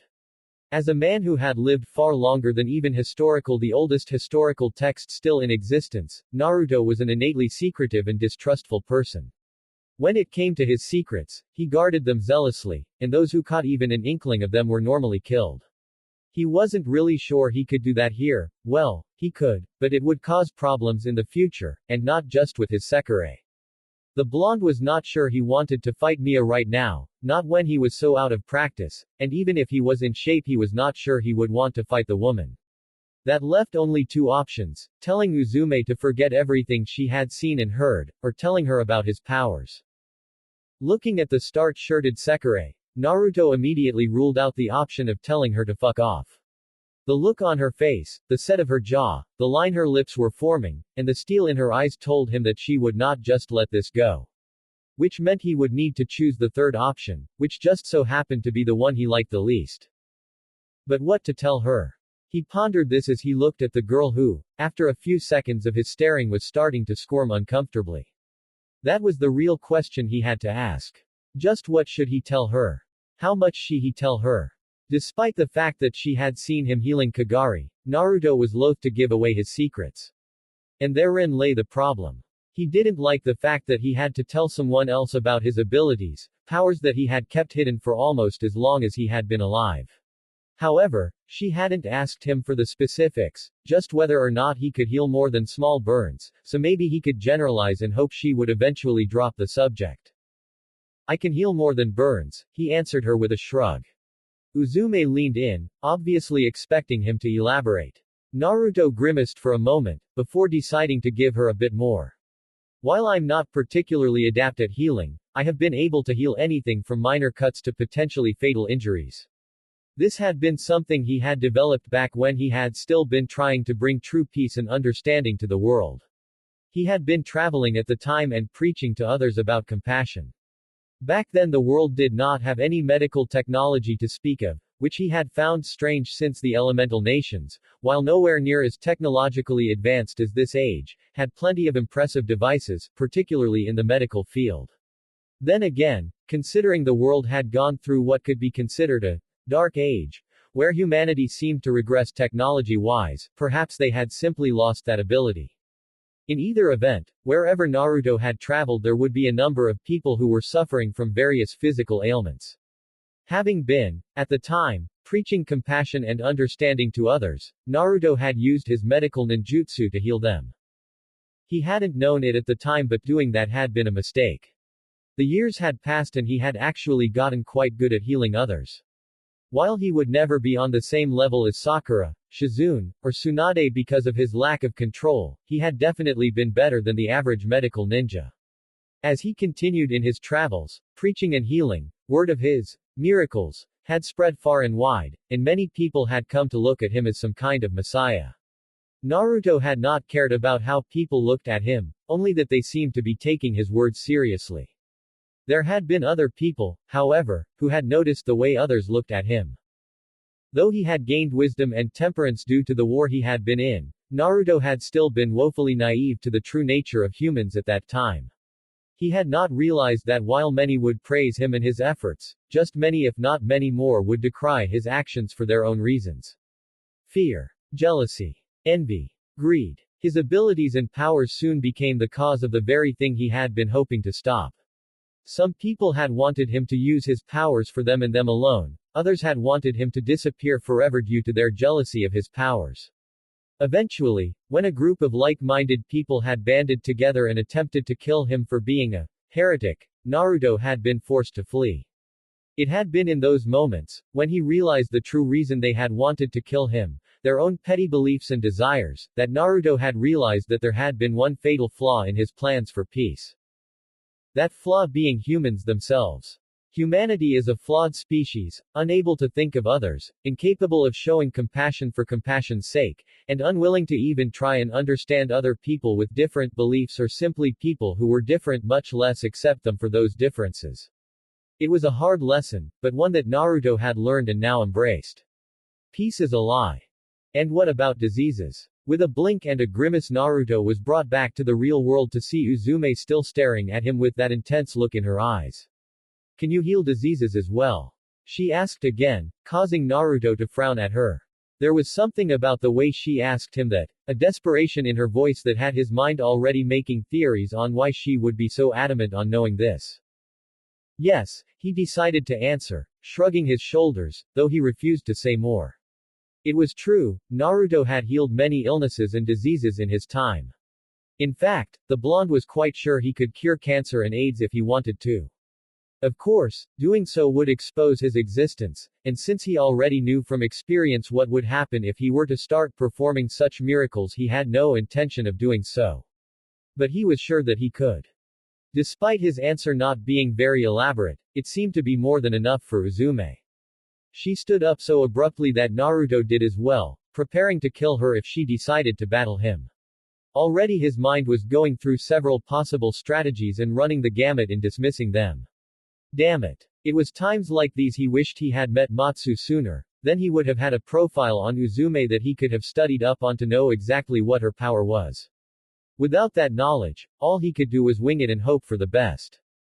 He was not expecting her to suddenly push the table out of her way, nor for her to suddenly sink down on her knees while placing both hands on the floor and lowering her head on it. The position was called dageza, and was a prostrated position only used when showing the highest displays of reverence or making the most earnest of requests. It also told him that whatever plans he thought she might have for him were very unlikely. Unless she planned to have him relax his guard so she could kill me, but that was also unlikely. From what he had seen, Sekirei did not normally use such deception.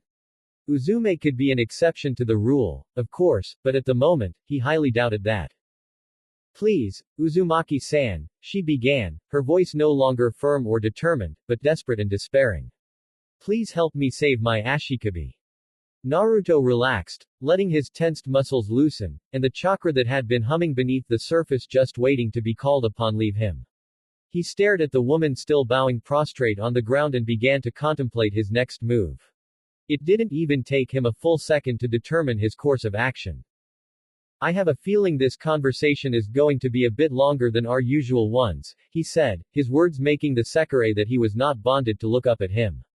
Why don't I make us something quick to eat, then we talk some more. It was made to sound like a question, even though it really wasn't.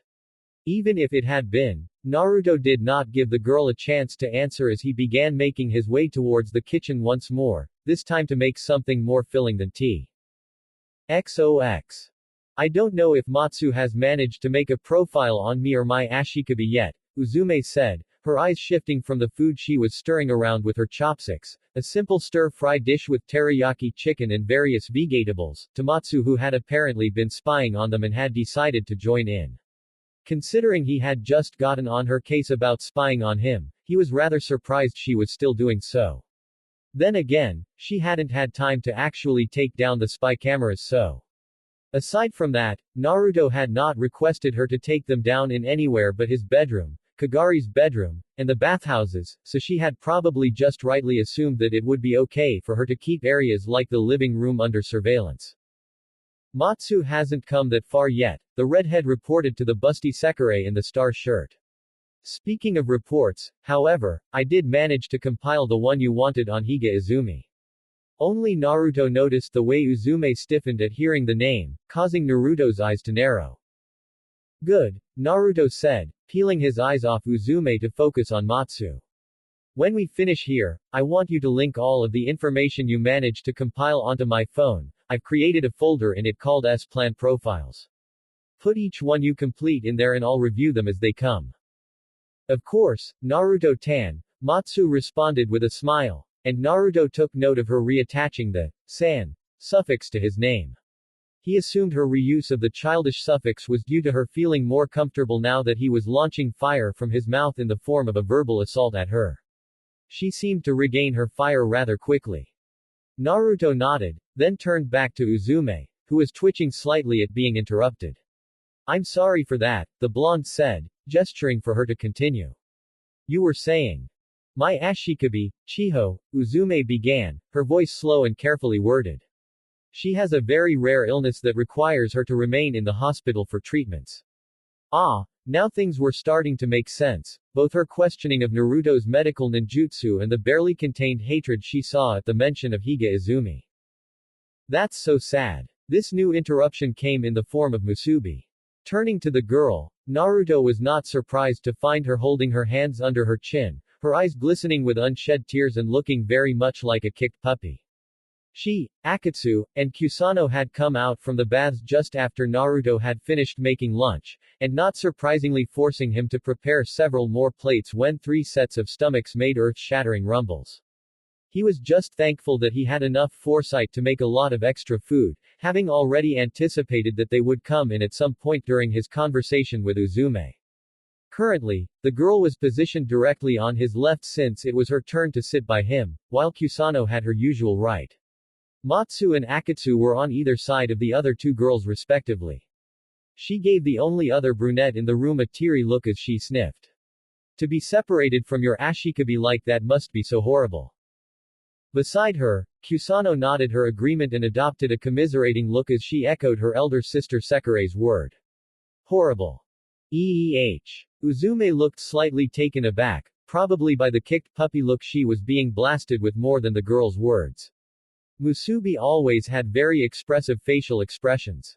Well, it's not so bad, she started, before her face adopted a sad smile. Though I do wish she could be here, that way I could be with her all the time. Naruto raised an eyebrow, wondering if she even realized she had just given away her ashikabi's gender. Not that it mattered, considering what she wanted from him. Fuhuhu, Matsu's perverted old man giggling interrupted the dreary moment. Her glasses glinted ominously in the light as she adjusted them, all that while that creepy smile was on her face. The love of an ashikabi and her Sekirei. I wonder if Uzume-tan and her Chiho have done any experimentation together. Uzume's grin was that of the cat that ate the canary. Not telling, she teased, seemingly forgetting for a moment just why she was here. The perverted hacker gave the other Sekirei a pout and opened her mouth, no doubt in an attempt to see if she couldn't wheedle some more details out of the brunette.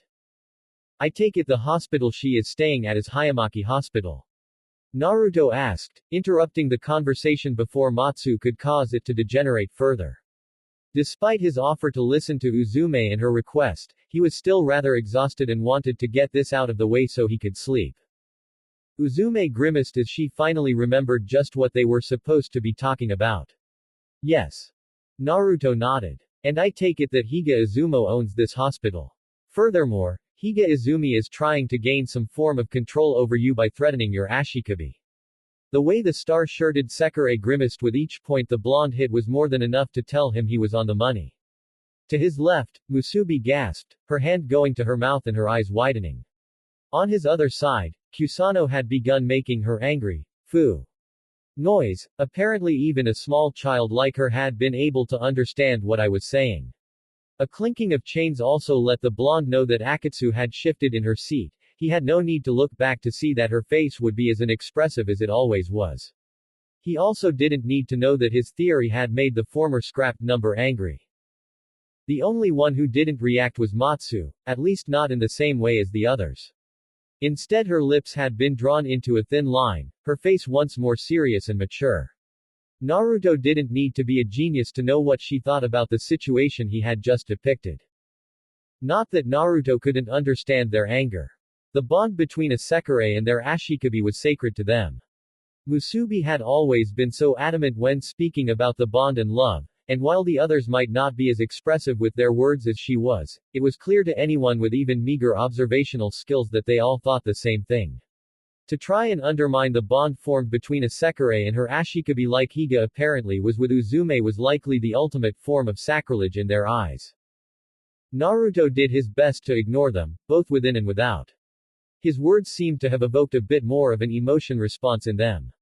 The blonde could quite literally feeling their emotions boiling beneath the surface, anger, shock, disgust, outrage, and so many other emotions that it was becoming a chore to figure out which emotions belonged to who. It was only because he was beginning to get used to this that Naruto was able to remain conscious of his own thoughts and feelings, which he had long since learned to disassociate himself with them, thus enabling him to look at the entire situation from an objective standpoint.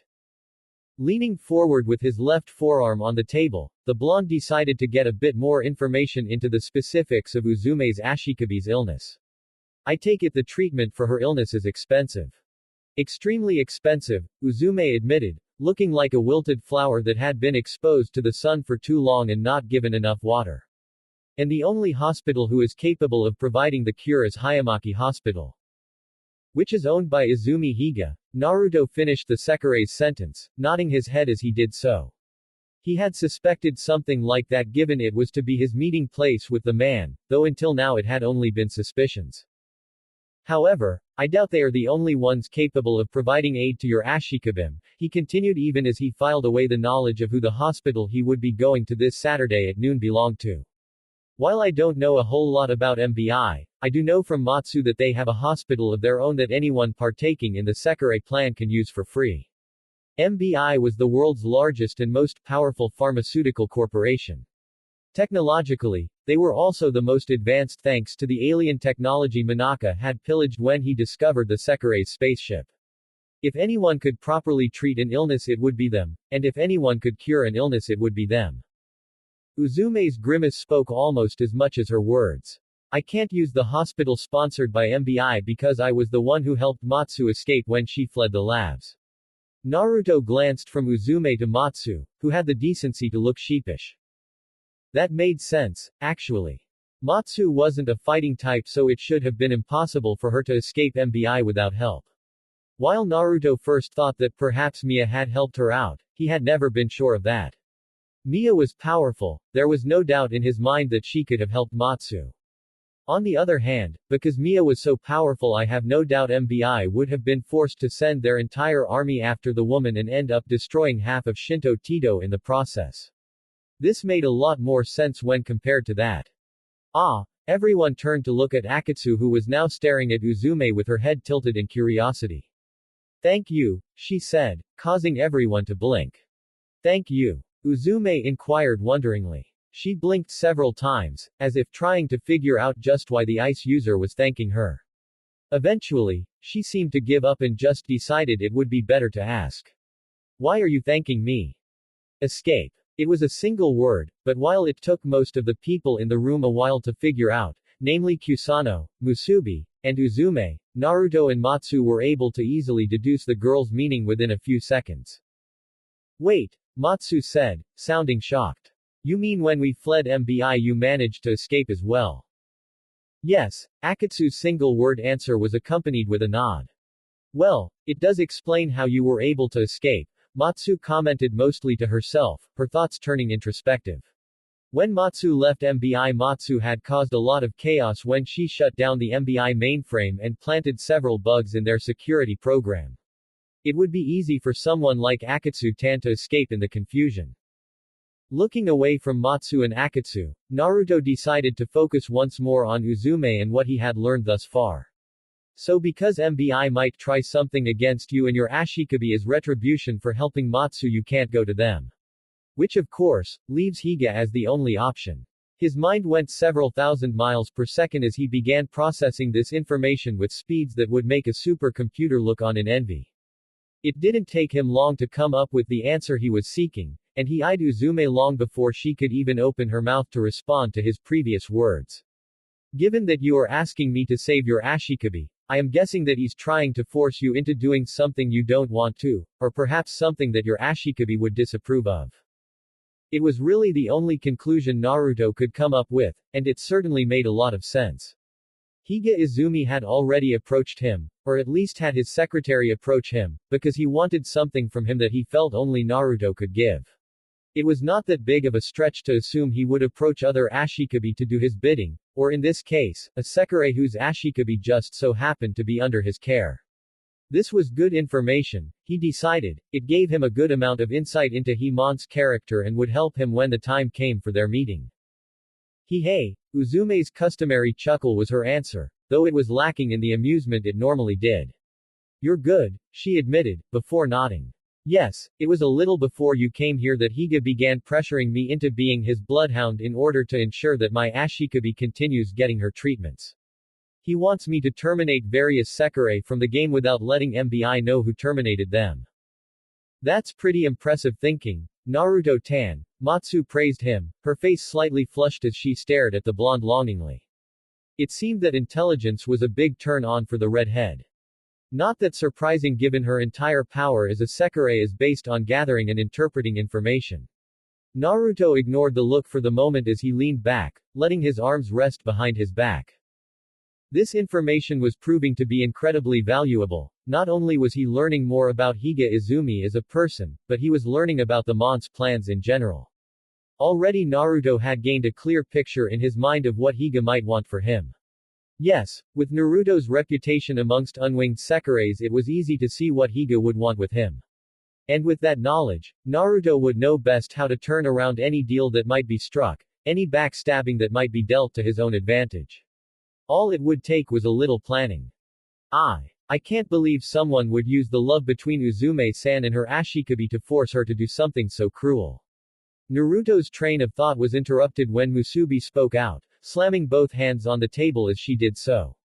Everyone looked over at the naive fist fighter, not quite surprised, but definitely wary all the same. With good reason too, Naruto decided as he looked at his Sekirei. Musubi looked different now, much different than she usually did. It was still her face, still her knockout body. This was not a physical change of any kind, but a metaphorical one, a change in the self that reached far deeper than physical appearance. The brunette fist fighter's eyes were blazing with an intensity that it did not have before, even more so than when Musubi had confronted Seo about how he continued letting his Sekirei fight against unwinged Sekirei. It was a look that was decidedly not Musubi. The feelings behind it were also different. Before, when she had been stating her disapproval for Seo's continued inaction about his Sekirei fighting unwinged Sekirei before they had a chance to find love, it had simply been that, disapproval. This was anger, white-hot and enough to melt even the fair chest of metal. Naruto could feel it, the anger his Sekirei held towards someone who would not just break the bonds of love between a Sekirei and her Ashikabi, but use it for their own vile purposes. It was enough to make him feel lightheaded. His own emotions were growing dimmer. In the face of that anger, Naruto's entire existence was overridden, and for a moment, he was more than just Naruto, more than just Musubi, he was something more, something. Naruto-tan. Naruto blinked. Looking around for a moment, it took him a second to realize that everyone in the room was staring at him in concern. Even Akatsu's expressionless face seemed to be holding the emotion, though that could just be her increasing the intensity of her stare. It took him another second to realize how heavily he was breathing. His lungs burned with a need for oxygen that he had not felt since his battle with Uchiha Madara. Sweat encased his blow, slick and warm underneath the headband with the engraved metal plate of a leaf that he habitually wore. His body shook as if he had exerted himself in combat for 1,000 years without pause. He looked down at his hands where they were gripping onto the wooden table hard enough to leave imprints of his fingers. With several deep breaths, he began regaining control over himself, and with another several, his body stopped shaking, his breathing began to smooth out, and after a small application of wind chakra to cool himself, Naruto felt his entire body cool down. Naruto-tan, are you okay? Asked Matsu, worry clear in her voice. I'm fine, Naruto said in a steady voice that belied his unease. Just what the hell was that? It was the foremost thought on his mind.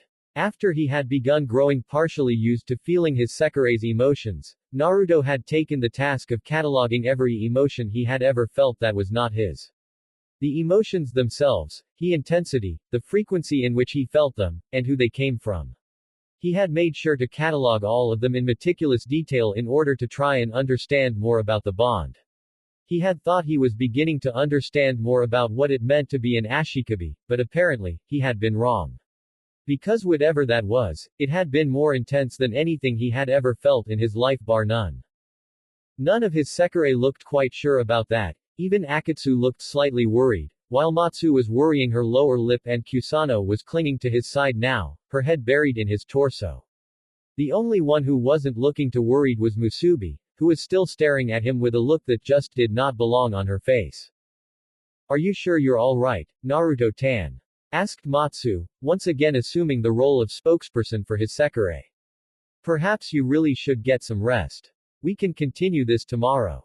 She looked over and, surprisingly enough, cast a glare at Uzume who looked like she had been about to speak out in protest.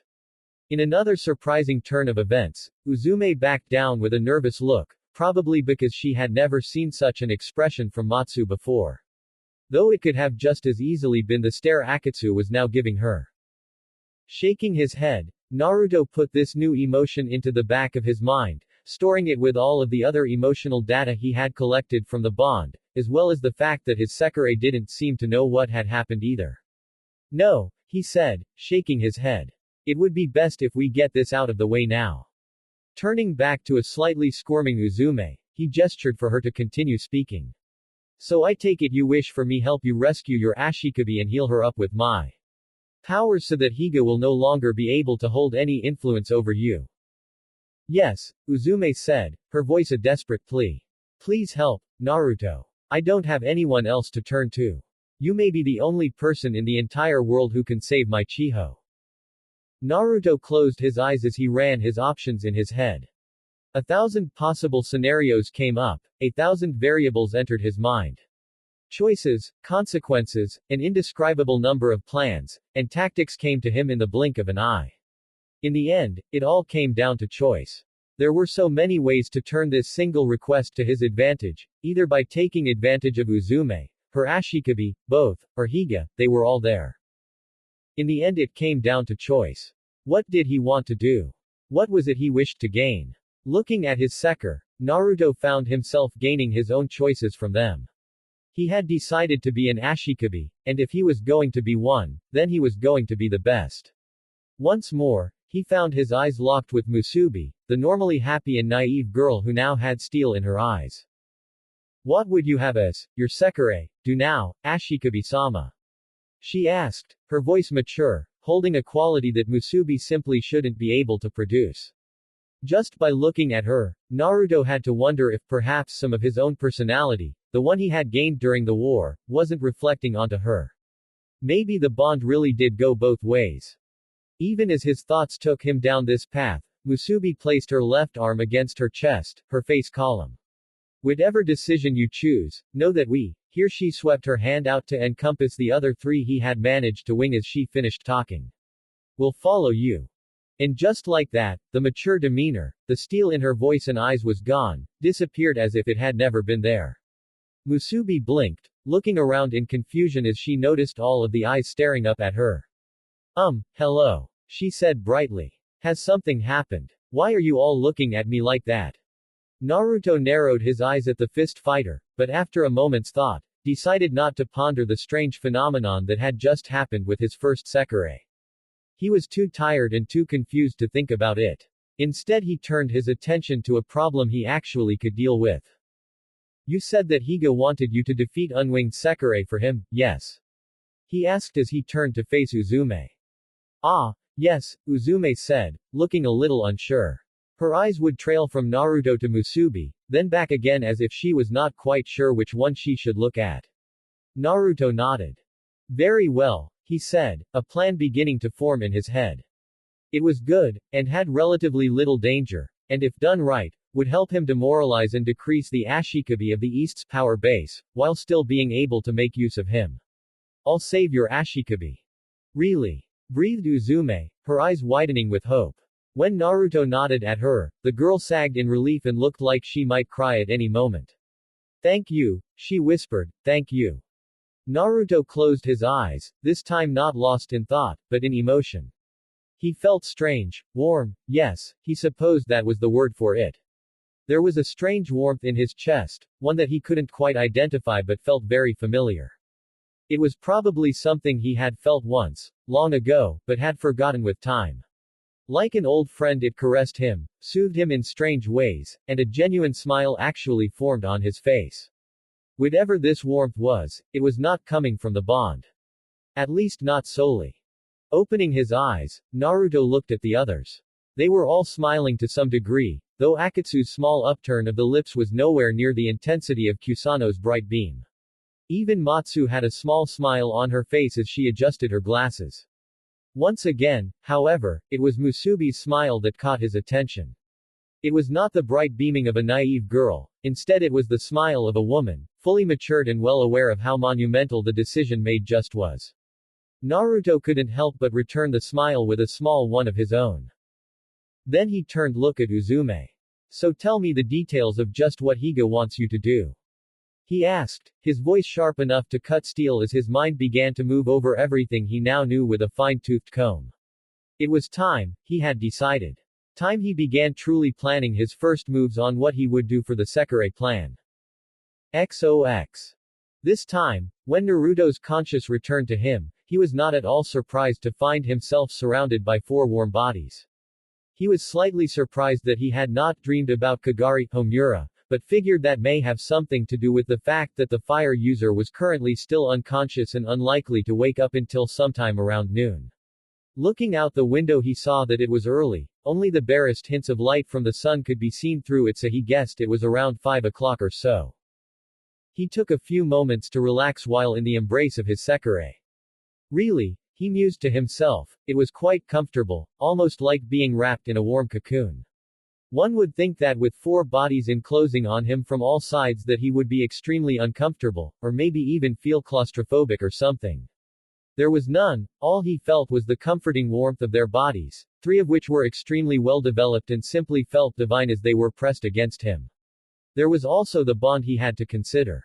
Before, whenever Naruto had woken up to a girl, or 2, it had just been the warmth of their bodies he felt. Now, with these 4, that warmth was accompanied by the constant presence of their bond to him, easily felt even though they were asleep as a constant hum in the back of his mind.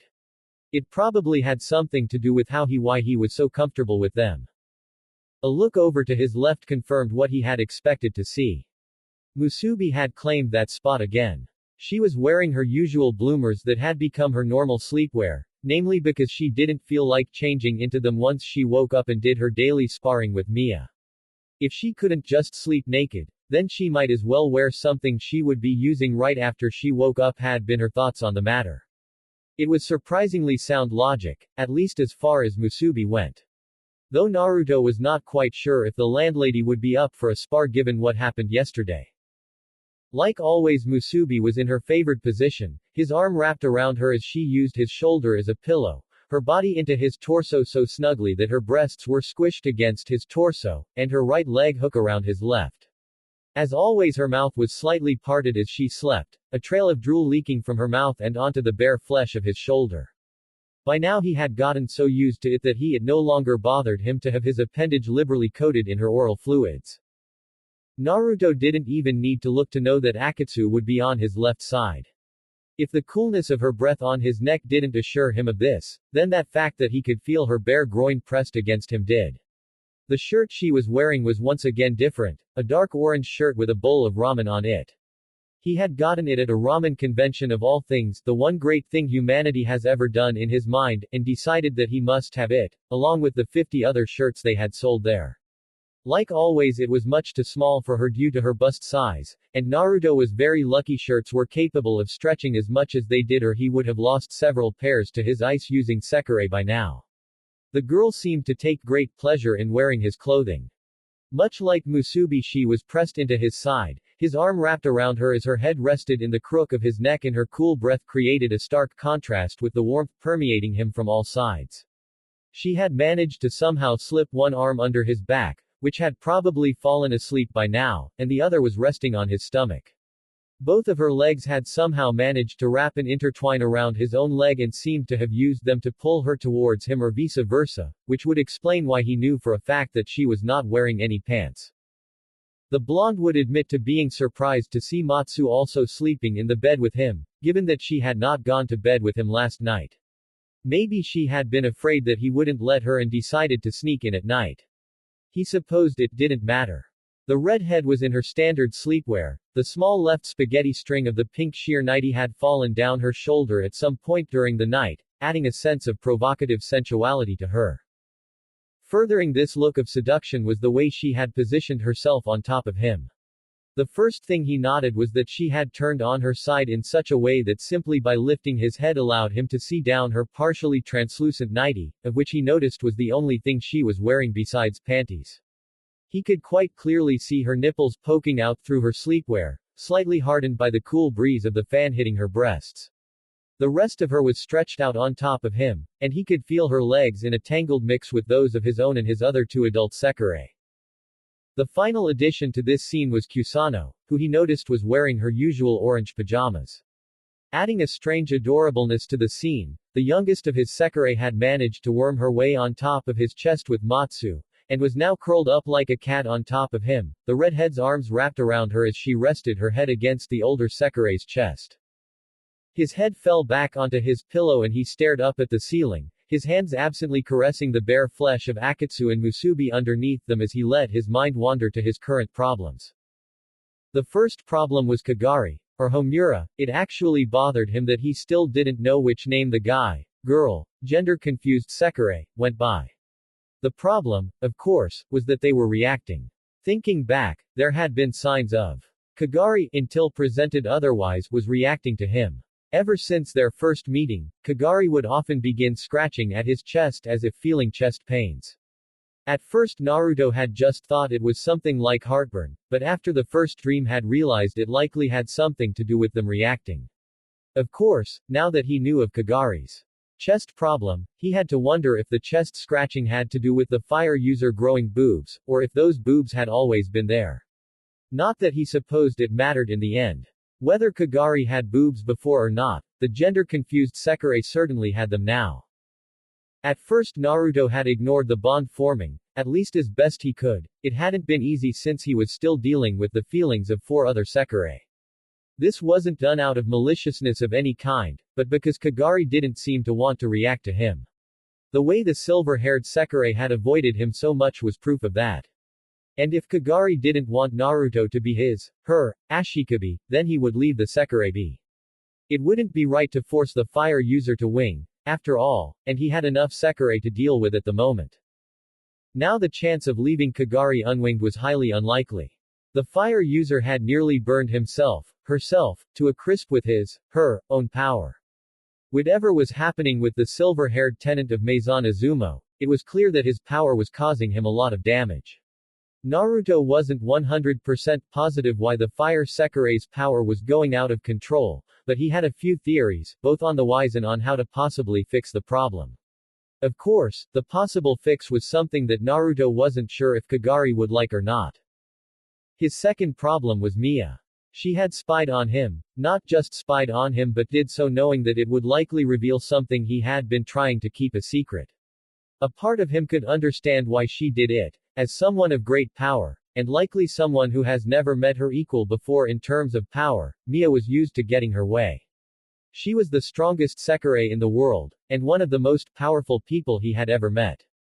And she knew that, it was the whole reason she was so used to people listening to her. For someone to deny her something when she had all but demanded he listen to her must have come as a great shock to the landlady, which prompted her to spy on him. So he could say that he understood why she did what she did. However, just because he understood her, didn't mean he had forgiven her. Naruto wasn't even sure if he could forgive her. He had placed his trust in the calm and beautiful landlady, had allowed her to know just a little bit more about himself than he would have admitted otherwise as a sign of respect for her power, and perhaps he just wanted to speak with someone he could consider an equal. That she had gone and trampled on the respect he had given her, both in regards to what he allowed her to know and in regards to how he had not pressed further into her own life, was unforgivable. The only reason he didn't just up and leave was because of Matsu. As unfortunate as it was, the redhead couldn't leave due to MBI pursuing her. Naruto was sure they knew where she was, and he was equally sure that it was only Mia's presence that kept them from trying to reclaim his newest Sekirei. Furthermore, if Naruto were honest with himself, he was unsure of his own capabilities to protect her. He was several thousand years out of practice, and while he may be able to flat out overpower anyone who got in his way, it would also reveal his existence and powers to the world, something that he didn't want getting out, ever. So for the moment, he was stuck in Maison Uzume, whether he wanted to be there or not. Another issue that had cropped up was the one with Uzume and their ashikabi. He had agreed to help them get out from under Higa's thumb and see if he couldn't heal the girl's illness. He had no clue what the disease was, but he was beginning to suspect that it may be a chakra-related issue and not your average disease. Still, Naruto wasn't concerned about that. They had cracked out a plan yesterday, and if all went according to plan he would be able to spin this whole Higa concern to his benefit. The last of his problems, and perhaps the biggest one of all, was Manaka's knowledge of him. The man knew far too much for Naruto's liking. How that man had figured out so much was beyond him, and the knowledge that he didn't know how the MBI president had discovered that the connection between Naruto and Manato bothered him more than he cared to admit. However, he had found out didn't change the fact that Manaka knew that he was more than your average human. Unfortunately, he also knew there was very little Naruto could do about it right now, which had probably been why he was so willing to handing out that piece of information. Normally when something like this happened, the person in question would already be dead, or their death would at least be plotted out by now. This situation was different. Not only was Manaka the head of the largest and most technologically advanced pharmaceutical corporation in the world, he was also very well protected. MBI had its own private army, and if that failed he had the discipline squad. Sneaking in wouldn't work either. While Naruto could disguise himself as an MBI operative or scientist by killing someone who worked there and hanging into them, the henge was not perfect. He may look like an exact replica of the person he hanged into, but in a world where fingerprint IDs, eyeball scans, DNA tests, and X-ray vision existed, any action he may take at infiltrating MBI would end in failure. Which of course would result in him having to make his escape and end up revealing himself to the world, especially if he ended up fighting one or all members of the discipline squad. Definitely not something he wanted to have happen. Fortunately for him, Manaka seemed to be keeping this information to himself, mostly. Matsu had said she had found it in a file so encrypted that even she had only managed to get some of the information it contained before being forced to pull out of the mainframe.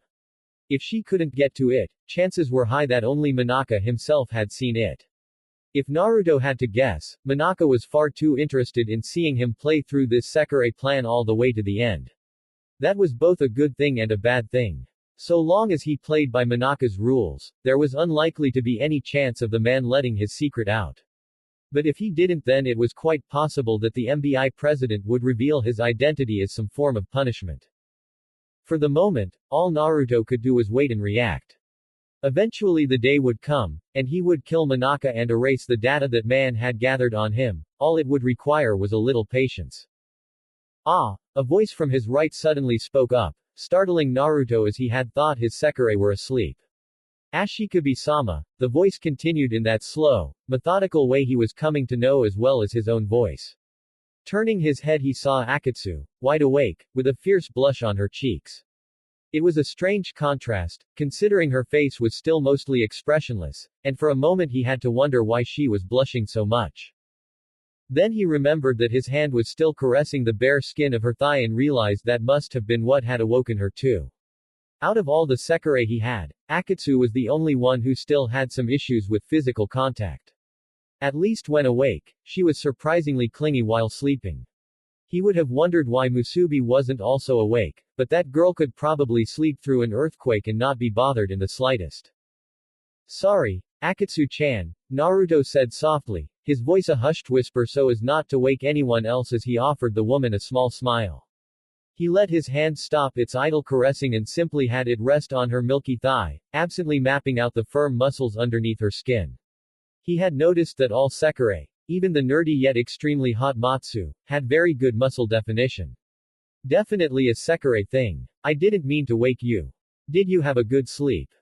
Ah, Akatsu's blush was beginning to settle down now, thought it still retained a pinkish hue due to his hand still being on her thigh. Honestly, he wasn't quite sure why she was so shy about him giving physical contact when she clung to him in her sleep. Clung to him in her sleep while she wasn't wearing any panties, mind you. I did. Glad to hear it, Naruto said, before looking out the window. The sun was only now beginning to truly peek out from behind the horizon, which meant it was time to get up. Turning back to Akatsu he asked, would you mind getting up so I can as well? Ah, Akatsu nodded. Yes. Slowly, the ice user untangled herself from Naruto's body, and as her blush began to recede she started to look strangely disappointed. The blonde wondered if it was because she was no longer in close proximity to him, which when considering how she was still embarrassed by being so close to him made for an interesting paradox. Thank you, Naruto whispered as he began to try and wiggle out of the grip of his other three Sekirei. Unfortunately, getting himself out from under a pile of ridiculously strong alien women that he had mated to was a lot harder than it looked. Musubi herself was enough to make it next to impossible for him to get out simply due to how hard she squeezed him when she tried. Bone-breaking Tsunade hugs really sucked. And that was not adding in the fact that Matsu seemed determined to keep him under her as a pillow. Thankfully, Kusano was pretty much conked out and therefore didn't pose much of a problem other than getting out from under her without waking her. He could have used the replacement technique, but at the moment Naruto was leery of using any of his jutsu since he didn't know if the spy cameras were still up. And even if Matsu wasn't there to control them, his paranoia that somehow Mia might be watching was enough to keep him from doing. However, this posed a problem because even as he continued to try his luck at removing himself from the pile of hot female flesh, one of his Sekirei did end up waking. Naruto-tan, Matsu spoke up tiredly from on top of him. The redhead not quite lifted, but more tilted her head up so her chin could rest on his chest as she looked at him with tired eyes. She blinked at him several times with a slightly aggravated look. Obviously she did not want to wake up so early. A fact that she proved with her next two sentences. It's too early to be up. Go back to bed. This is when I always wake up, Matsu-chan, Naruto told her. I did so yesterday as well. He then tilted his head as he looked at her.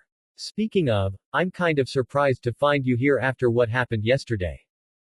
Matsu stiffened for a moment, and even in her sleepy state her eyes looked nervous. You're not still mad at me, are you? She asked, the anxiety in her voice quite clear.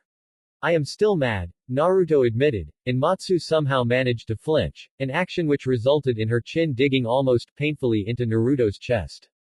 But I'm not mad at you, he continued, which seemed to make the redhead relax, though she did look at him quizzically.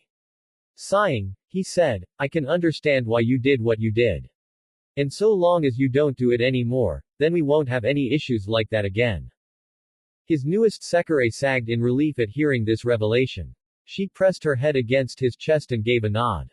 Matsu's going to take them down today, so Naruto-tan won't need to worry anymore, she told him, and this time it the blonde's turn to nod, even though Matsu couldn't see the action. He would do his own sweep of the room later today before bed, just to make sure Matsu's spy cameras were gone. Thank you, he said, then shifted again. Now, would you mind getting off so I can get up, please? Sure, Matsu agreed, sounding a bit more awake now due to their serious conversation. Wrapping her arms from Kusano, the redhead placed them both on his bare chest and lifted her torso into the air, her back arching like a cat. Once again, Naruto was reminded of just how damn hot his Sekirei, sans Kusano, really were. Matsu was an incredible beauty, with a face that could be both mature and childish depending on her mood, a thin waist with a large chest attached to it, and a firm derriere underneath it. Long legs that looked like they stretched for miles. Even her feet were perfect, and Naruto had never even really looked at a woman's feet when considering how attractive they were. It was enough to make him wonder if he was actually incredibly lucky to have accidentally ended up bonding himself to several such women, or cursed because, well, they were mortal. But before that, Matsu said with a lecherous smile as she began to lean down towards him. Naruto's eyes trailed from those wine-colored orbs, half-lidded and seductive, then down to those luscious pink lips. Had they always looked this kissable? And finally, his eyes landed on the magnificent pair of jugs she sported. They were not as big as Musubi's, but that was like comparing cantaloupes to watermelons. It really didn't make a difference. As his eyes trailed back up to the redhead's face, he saw that her lips were no puckered. How about a good morning kiss? At the moment, he was leaning towards Lucky. For a moment, Naruto debated about whether or not he should allow her to kiss him. It wasn't that he thought she didn't deserve it, and, well, even if he was still mad at Mia, her advice about letting his Sekirei into his heart was sound, and he was still going to at least make the attempt to do so. The problem came in the last time he let his Sekirei kiss him in their bedroom. More specifically, he remembered how their wings had nearly destroyed his desk, the window, and had knocked over several plants as well as the television, which had ended with them needing to get a new television. Naruto wasn't quite sure he wanted to have such a mess in his room again. Fortunately for him, the answer came to him, and were it not for Matu's lips still making their slow descent for his own, he would have smacked his forehead at being so slow. Wasn't he supposed to be known as the most unpredictable ninja of Konoha? Matsu's lips finally connected with another pair of lips, resulting in an audible smacking noise as the redhead put her heart into it. Naruto-tan, she moaned into the kiss as the lips she had sought began moving against hers without volition.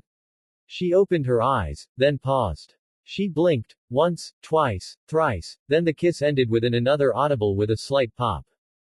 "I'm not Naruto-sama," Musubi mumbled with a sleepy smile as she rubbed her tired eyes with her fists. "But good morning." Yes, Naruto had used the move that saved the lives of thousands of Konoha ninja 1,000 times over. The infamous Kawarimi. While his chosen target wasn't his companion of many generations, his beloved log, it was perhaps better to use Musubi given the set of circumstances he found himself in. Though Naruto was quite sure the log would have enjoyed the smooch as much as the blonde himself might have. For a second, Matsu began to blush, her face turning as red as her hair. It only lasted for a moment, however, and once more that perverted gleam came back into her eyes. Phew, and it seemed the perverted old man giggling had made its way onto the scene as well.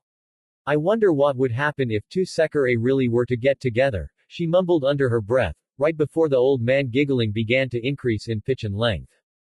Naruto shook his head, resisting the urge to face palm. Honestly, he really wasn't surprised by this. Despite having just met Matsu, he could already tell that this was the female version of Jiraiya, pervy to the end. He wouldn't even be surprised to find a hidden stash of Ika hidden somewhere inside of the hacker's room. Damn it, why did his most useful Sekirei have to be a pervert of such epic proportions that Naruto could only think of his long-deceased bless his soul sensei? That was just all kinds of creepy. A clinking brought a grateful Naruto out of his shuddering, because really, the idea of a female Jiraiya was just that creepy, almost as creepy as a female Orochimaru. Looking over to his left, the blonde saw that Akatsu had changed into her usual garment sometime during his interaction with Matsu. "Let's go before Matsu gets any more ideas," he told her, turning around so he could make his way towards the door before his hacker Sekirei stopped her perverted giggles and realized he was leaving. Akatsu began to follow him. "Okay. Oh, and Akatsu," Naruto started, stopping and turning his head back to look back at her from where he stood by the door. "Yes. Panties, Akatsu," he told her in a resigned tone. Akatsu looked down at herself, not that she could really see past her bust. I forgot. She looked back up at him, then turned her head, her cheeks turning a faint pink. It was a true testament to just how many times this had happened that Naruto's only reaction was a slight twitch of his right eye. XOX. Things had gone normally for the rest of that morning until breakfast. Musubi and Mia still had their spar an hour after Naruto had left from doing his own training. Matsu had gone back to her room, presumably to download and create more Ashikabi and Sekirei profiles for the blonde. Akatsu had watched him, which was slightly different but only because she had been awake to come with him, and Kusano had woken up around the same time as Musubi and watched her spar with the landlady. Everything almost seemed normal, as if the previous events from yesterday had never happened. At least things had seemed that way until breakfast. Breakfast itself had been an extremely quiet affair. Naruto had prepared the food with his usual flair for exotic dishes, this time serving an Indian dish, as in food from India, and many of the Sekirei, particularly Uzume, who seemed to enjoy trying new things and was in much higher spirits today thanks to yesterday, had enjoyed the meal. However, even the tomboyish Sekirei had noticed the tense atmosphere, and after giving her initial compliment to Naruto ate in complete silence. The only people who hadn't noticed the thick enough to cut with a knife tension had been Kusano and Musubi, which was really not at all surprising to anyone there. While everyone else ate in silence, Musubi and Kusano had taken playing with their food. Well, Kusano had taken to playing with her food, pretending that her spoon was a car, or a rocket ship, or some kind of motor-driven vehicle. Naruto couldn't tell the difference since all she had done was make brumming noises as she moved her spoon in various random directions before placing it in her mouth. Musubi on the other hand had simply scarfed down her food like eating was going out of style, her akamaiki appetite no doubt on a rampage from all the energy she lost sparring with Mia. Akatsu might not have noticed the tension either, given that she had made no reaction to do anything than what she usually did. It was always hard to tell with that one. The tension, of course, came from the two powerhouses that had been in the room. Mia and Naruto had not spoken to each other the entire time besides giving polite, if very formal greetings. Mia nearly flinched when Naruto called her Asama-san, rather than Mia-chan, like he used to. Though she herself had responded by calling him Naruto-san, instead of Uzumaki-kun. It had been clear from the onset that Naruto still had not forgiven Mia for her previous betrayal of his privacy last night, even if he was partly to blame. Equally clear was that Mia had acted nothing like her usual self, instead seeming indecisive and unsure. It was a stark contrast to the previous interactions the pair had before yesterday's incident. No one commented on the increase in tension, however. In fact, aside from Musubi and Kusano, none of the other tenants even made so much as a peep as they ate. Uzume had finished her food first, doing so as quickly as she could before leaving with some lame excuse, and Matsu had not been too far behind, though her claim that she was going to work on getting more profiles for Naruto was far better than Uzume's "I forgot to grab something from my room" excuse. The only Sekirei to have finished that fast had been Akatsu, who, well, simply didn't seem to even notice the tension and had just resumed her staring. Musubi might have finished first, but the fist fighter had consumed nearly twice as much as everyone else had. After breakfast, Naruto had once again convinced Musubi and Akatsu to take Kusano to the bathhouse and get her cleaned up. The little girl hadn't been too happy about that, and had almost shown the blonde her displeasure by sinking her surprisingly sharp molars into his strangely soft flesh. Honestly, how the little sprite's teeth could hurt so damn much were beyond him. Thankfully, he had managed to evade and promised her a surprise if she was a good girl and let Aki-chan and Mu-chan give her a bath. It had been enough to work, and Naruto promised to burn some incense to the holy ramen gods for granting him this one boon. Of course, now he had to find a surprise that Kusano would like, but that shouldn't be too much of a problem, he already had several ideas. Once Naruto had finished cleaning the plates and putting them away after everyone had eaten, he once more found himself in Kagari's room, checking the fire user's pulse, making her sure his vitals were stable, and doing his best to make the silver-haired Sekirei comfortable. The blonde was almost surprised that Mia hadn't even made an attempt at coming with him when he announced his intentions to Musubi as she tried to convince him to take a bath with her and the rest of his harem. Instead, the woman had simply asked him to let her know when Kagari woke up, then excused herself from the table to get started on the daily household chores. Naruto had wondered if perhaps she was learning from her previous mistake about trying to butt into his affairs, or maybe she was simply trying to make amends by not interfering with him. Not that he cared at the moment. It was as he said, Mia had violated his privacy too much for this to be a simple matter of forgive and forget. Having finished running medical scan over the fire user, Naruto was pleased to note that there was nothing new about the Sekirei's state. Kagari appeared to be fine, and would likely wake up sometime within the next hour or two. With nothing else to do, the blonde decided to simply meditate while waiting for the gender-confused Sekirei to wake up. When most people think of meditation, they often imagine someone sitting cross-legged with their hands on their knees, eyes closed as they made noises. A lot of those people were complete idiots. Meditation extended to a wide variety of practices, which range from techniques designed to promote relaxation, contacting spiritual guides, building internal energy, receiving psychic visions, getting closer to God, seeing past lives, taking astral journeys, and so forth, to more technical exercises targeted at developing compassion, love, patience, generosity, forgiveness and more far-reaching goals such as effortless sustained single-pointed concentration, single-pointed analysis, and an indestructible sense of well-being while engaging in any and all of life's activities. So long as the individual is training and/or inducing a mode of consciousness to realize some benefit, anything could be considered meditation. Naruto often used meditation techniques for one of two purposes, communing with nature via his sage training, or contemplating the many different subjects he might be thinking about. While most people who understood the truth behind meditation might use a method that requires them to be more active, Naruto's involved sitting absolutely still for long periods of time. It was a stark contrast to when he was a child and couldn't sit still to save his life. Now he was not only capable of such complete stillness that one would assume he was a statue or someone who had stopped breathing, but he could also spend days on end meditating without pause. The longest time he'd done so was a week straight without stopping for anything. Currently, Naruto was sitting on a chair he had pulled up by Kagari's bedside, arms crossed and eyes closed as he leaned back in it. He allowed his mind to wander, not really paying any one thought or problem too much attention, letting his thoughts slip from his mind like water flowing around a boulder. He didn't want to truly think about the many problems in his life right now. There were simply too many things to think about at the moment, and it was honestly beginning to give Naruto a headache. And so he tried not to truly think. The issues he faced could be dealt with at a later time. Right now, he allowed himself a small moment to relax as best he could given the circumstances. It was a touch difficult, there was a lot on his mind, and there were a lot of things he would need to do the moment he resumed his life. But Naruto persevered. He was getting better at managing the many emotions of himself and his Sekirei. Shunting his headache-inducing issues to the side wasn't that much of a stretch. A knock came to the door, causing Naruto's eyes to snap open and his head to turn towards the offending object. He narrowed his eyes, wondering if it was Mia or not, and if it was, should he let her in.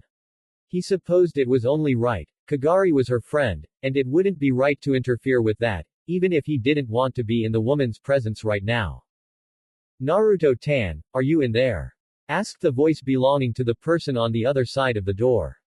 Naruto let his body relax as he realized it was just Matsu. The door's unlocked so you can come in, he called out to her. The handle began to turn on the other side. A click sounded as the mechanism that kept the door shut was moved. The door opened and, following Naruto's advice, Matsu entered the room, shutting the door behind her.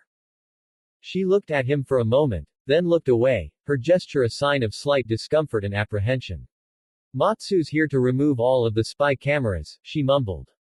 Ah, that would explain why she was so uncomfortable, Naruto realized as he studied her. She definitely still remembered yesterday. Not surprising. He wondered if she was also a little disappointed as well, but shoved that thought aside as inconsequential. That's fine, Naruto told her, once more leaning back in his chair. Matsu nodded and began moving to dismantle her spying equipment. The blonde pretended to go back to doing what he was doing, which was pretty much nothing because he hadn't been doing a damn thing before Matsu walked in, while in actuality was making sure to pay special attention to his redhead Sekirei as she began taking down her spy cameras. So far it looked like she had 4 in this room alone, one hidden in a book on the bookshelf that focused on the bed, another hidden in the lamp by the bed that focused on the desk, one in the closet on his left, and another in the restroom, and women called men perverts. It looked like that was all of them, though he would check later on just to make sure. So Matsu started as she stopped off to the side of Naruto and looked at him unsurely. She fidgeted a bit when the blonde's eyes turned to her, but pressed on. What would you like Matsu to do with these? Naruto tilted his head at the question, pondering it. It would be quite a waste to just toss those cameras, especially since it looked like they had listening devices on them. Keep them in your room for now, Naruto told her. I'm sure we'll be able to find a use for them later on. Perhaps he could infiltrate Izumi Higa's compound and bug the man's room with them. That would definitely give him an edge over the so-called Ashikabi of the East. Matsu gave him a nod and looked like she was about to leave when her eyes settled on Kagari for a second. They went back to Naruto a moment later, and she asked, how's Homura doing? Homura. Is that his real name? He asked, cocking his head to the side as Matsu nodded. Yes, Kagari is just his cover name for the host club he works at, Matsu answered him. I see. That made sense, he thought to himself. He hadn't been sure which name was the fire user's real one since he could have just the reasons could have just as easily been switched, with Kagari being his real name and Homura being his superhero alias or whatever. He's doing fine, Naruto assured her. All of his burns were healed easily enough, and aside from the fact that he seems to be growing a nice set of breasts, I can't find anything wrong with him. Matsu giggled a bit at his last comment, causing Naruto to crack a small grin of his own. The redhead settled down a moment later and looked over at him again. Keep an eye on him, she said, before walking to the door and leaving. Naruto watched as the door shut behind the redhead, then sighed and settled back into his chair. Closing his eyes, he decided to wait for Kagari to wake up, which should only be a little while longer, he reasoned. XOX. Naruto. Naruto's ears twitched as the sound of a voice reached him. It sounded familiar but the blonde couldn't quite place it. Naruto. Whoever they were, Naruto wished they would be more quiet. Naruto. A hand made its way to his shoulder and began shaking him. He thought about shaking the hand off for a moment, but then reasoned that it would only make that damn voice more insistent. And so Naruto opened his eyes, blinking as he tried to rid them of their bleariness. He took a moment to look around, absently trying to remember where he was, and why he was so damn uncomfortable. It took a second, but he eventually remembered where he was and why. Of course, it may have had something to do with the silver-haired fire user looking at him with a mixture of amused, concerned, and disgruntled. Nya. Naruto let out a wide yawn as he stretched his arms above his head and listened to his back crack in a satisfactory manner. Dear God, sitting in a chair for however long he had been sitting in that chair was painful, easily one of the most uncomfortable feelings he had ever experienced. Smacking his mouth a bit as he tried to rid them of the dryness, he looked at the man with tits, sitting on the bed before him. Ah, Homura, when did you wake up? How are you feeling? He asked, shaking his head a bit to clear it of any lingering drowsiness. Just now, Homura said with a frown, probably trying to figure out how Naruto knew his name. As for how I feel. He frowned even more as he looked down at himself, his hands reaching up to pat his body down. I feel pretty good, really good actually. He looked back up at the blonde. How long have I been out? Naruto looked over at the clock to see it was still a little under noon, about an hour before lunch. That meant he had been asleep for about 2 hours. Was he really that tired? You've been asleep for about 15 hours give or take a few minutes, he answered evenly, already waiting for the man's reaction. 15 hours? He asked in a stuttering voice, his eyes widening. He looked down at himself, touching his neck, his torso, his chest, then he stopped. His eyes widened even more when he realized that his decently sized breasts were clearly visible beneath his clothes. Wrapping his arms around his chest, Homura turned around so that his back was facing Naruto. Don't look. Naruto scratched the back of his head, slightly in amusement and partially due to the awkward situation. You do know it's way too late for that, right? He asked the fire user. I'm well aware of what you're packing, I am the one who healed you after all. That said, the blonde remained silent and waited. He knew it wouldn't be long before Homura managed to come back to reality and realize what he had just said. He was proven right as Kagari's back seemed to straight from its slumped posture a second later. While the fire user didn't turn around, his head did, craning over his shoulder so that he could look at the blonde from where he sat. What do you mean healed me? He asked, confusion evident in his voice. Even if you managed to bandage me up, which I don't feel any bandages, it would still take at least a week for all those burns to heal. Let's just say I have a better method for healing burns and leave it at that, Naruto told the fire user. He knew that eventually Homura would learn about how the blonde had healed him, but at the moment he had no desire to reveal any information about that. He'd had enough issues dealing with Matsu and Mia when it came to his powers. Thank you very much. And we have much more important matters to discuss. Like when you were planning on telling me you were reacting to me. Homura, who had been looking pretty disgruntled at the way Naruto had waved off his miraculous healing, suddenly found himself gaping at the blonde in front of him. How did you know that? He gasped, doing his best impression of a fish. Naruto absently wondered what the ladies at Homura's club would think if they saw him with that kind of expression, before snorting it away. Come on now, Homura, Naruto chided with a slow shake of his head. I've currently winged 3 Sekirei, 2 of whom had reacted and 1 I'm sure would have reacted if she hadn't been considered a scrap number. I can tell when a Sekirei is reacting to me. Homura blinked at him for several seconds, taking in the words the blonde had just spoken, before seeming to slump into himself. I suppose I should have realized that you would have found out sooner or later. After all, you are the miracle worker, he replied with a hint of bitterness. It bothers you that you're reacting to a male then? Asked Naruto, having easily sensed why Homura was so disgruntled. Not that he could truly blame the fire user for that. Homura was a guy after all, or at least he was supposed to be a guy. It was probably both disturbing and frustrating to the silver-haired Sekirei. Naruto knew that if he were not used to turning into a female thanks to his henge, he would probably be freaking out at the sight of a set of breasts in place of his chest. Of course it bothers me. Homura snapped, spinning about on the bed angrily to glare at Naruto. Look at me. I'm a freak. Without any regard to his, or her, modesty anymore, which Naruto found odd because just moments ago Homura was hiding his chest from the blonde, he yanked on the white shirt he was wearing, tearing the buttons off and revealing the decently sized breasts that sat there. You can't even tell if I'm a man or a woman.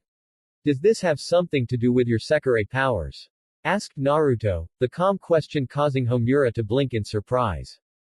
What? Asked the fire user, speaking as if he had not quite heard the blonde correctly. Your Sekirei powers, Naruto repeated. Does your form have something to do with your powers? Or is there some other reason? It was a question asked both in curiosity and to get the fire user to calm down. He had never heard of a Sekirei who changed gender before, and he couldn't help but wonder if it had something to do with Homura as a Sekirei, or if all Sekirei could switch genders depending on their ashikabi. No, Homura began, shaking his head. Then he realized he was still flashing me his breasts and quickly covered himself up. He took a deep breath, and Naruto got the feeling it was the kind someone took before the plunge. When I was receiving my adjustments, he began, his voice halting, and Naruto noticed a particular brand of hatred when the fire user mentioned his adjustments. They may have done a bit more excessive tinkering with me than the other Sekirei. Naruto frowned. A bit more tinkering how? A grimace was his answer as Homura began.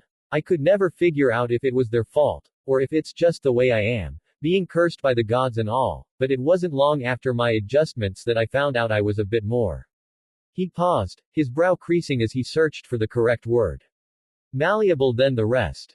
Cursed by the gods. Naruto murmured, parroting the first part of Homura's speech that had caught his attention. That's a Prometheus reference, I take it. Prometheus was an important figure in Greek mythology credited for stealing fire from the gods for human use and subsequently being punished by the Zeus, king of the Olympian gods, via being bound to a rock where an eagle-bearing Zeus emblem would eat out his liver each day, only to have it regrown and eaten again the next day. The truth behind Prometheus' existence was far less fantastical, in many ways, though if anyone in this day and age knew the truth they would probably shit themselves. Homura blinked, then snorted and shook his head. Out of all the things you take from what I just said, he sighed, running a hand through his hair. Naruto had the decency to look sheepish as he scratched the back of his head. Sorry, he apologized, before refocusing on the conversation at hand. So because of these adjustments, you're being turned into a woman. Yes, well, partly, Homura grimaced. It's hard to explain. I told you that I was a bit more malleable than the other Sekirei. What that means is that in order for me to subordinate myself to my ashikabi, my gender changes as my master desires. So because you're reacting to me, you're changing into a woman? Naruto asked for clarification.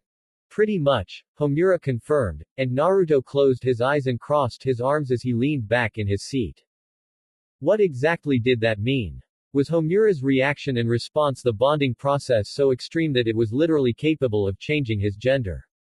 Homura had told him that he wasn't sure if MBI had done this to him or if it was just a natural part of who he was, and since Naruto didn't really know much about the adjustment process itself, he really couldn't make any theories on whether or not the fire user's predicament was the cause of some sick little turd, or if it really was natural for him. In either case, the blonde couldn't help but feel sympathy for the silver-haired Sekirei. Being gender confused in the most literal sense like that must suck. His thoughts were interrupted by the sounds of heavy breathing. Opening his eyes, Naruto was able to see that the noises were coming from Homura, whose face was once more beginning to flush. The fire user was leaning towards him a bit, eyes half-lidded as well. He stared at him. Shit, Naruto swore. Homura, you're reacting again. The fire user blinked, then jerked as though he had been slapped. Shaking his head, he did his best to control his breathing, though it looked like he was having a hard time of it. Damn, it's getting worse, he muttered, and Naruto got the feeling it was more to himself than to him. Another grimace came to his face as he looked at the blonde.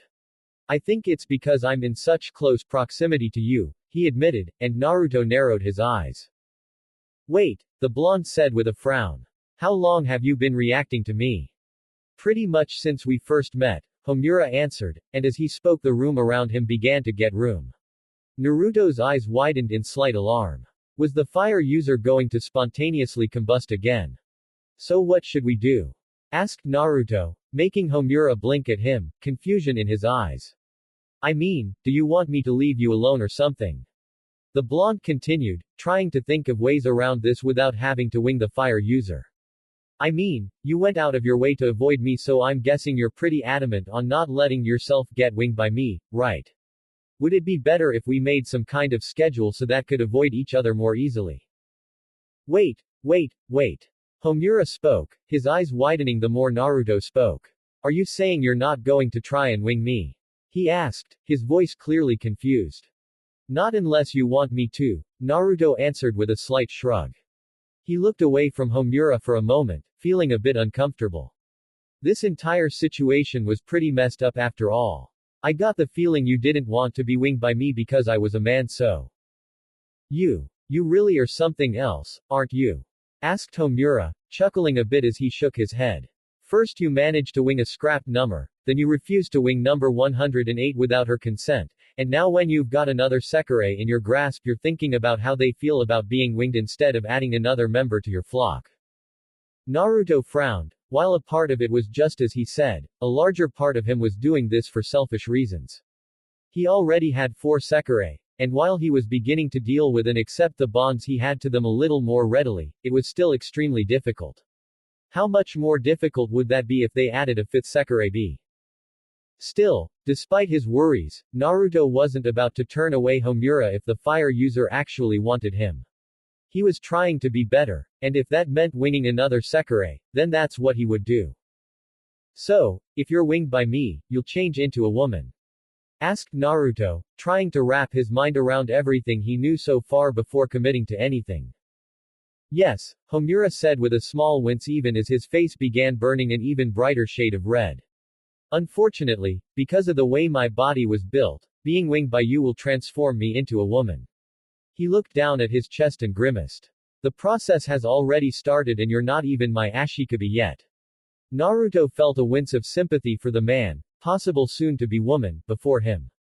Yeah, he had it hard with all these bonds he was now forming, his newly regained emotional awareness, and all the shit that's been happening to him recently.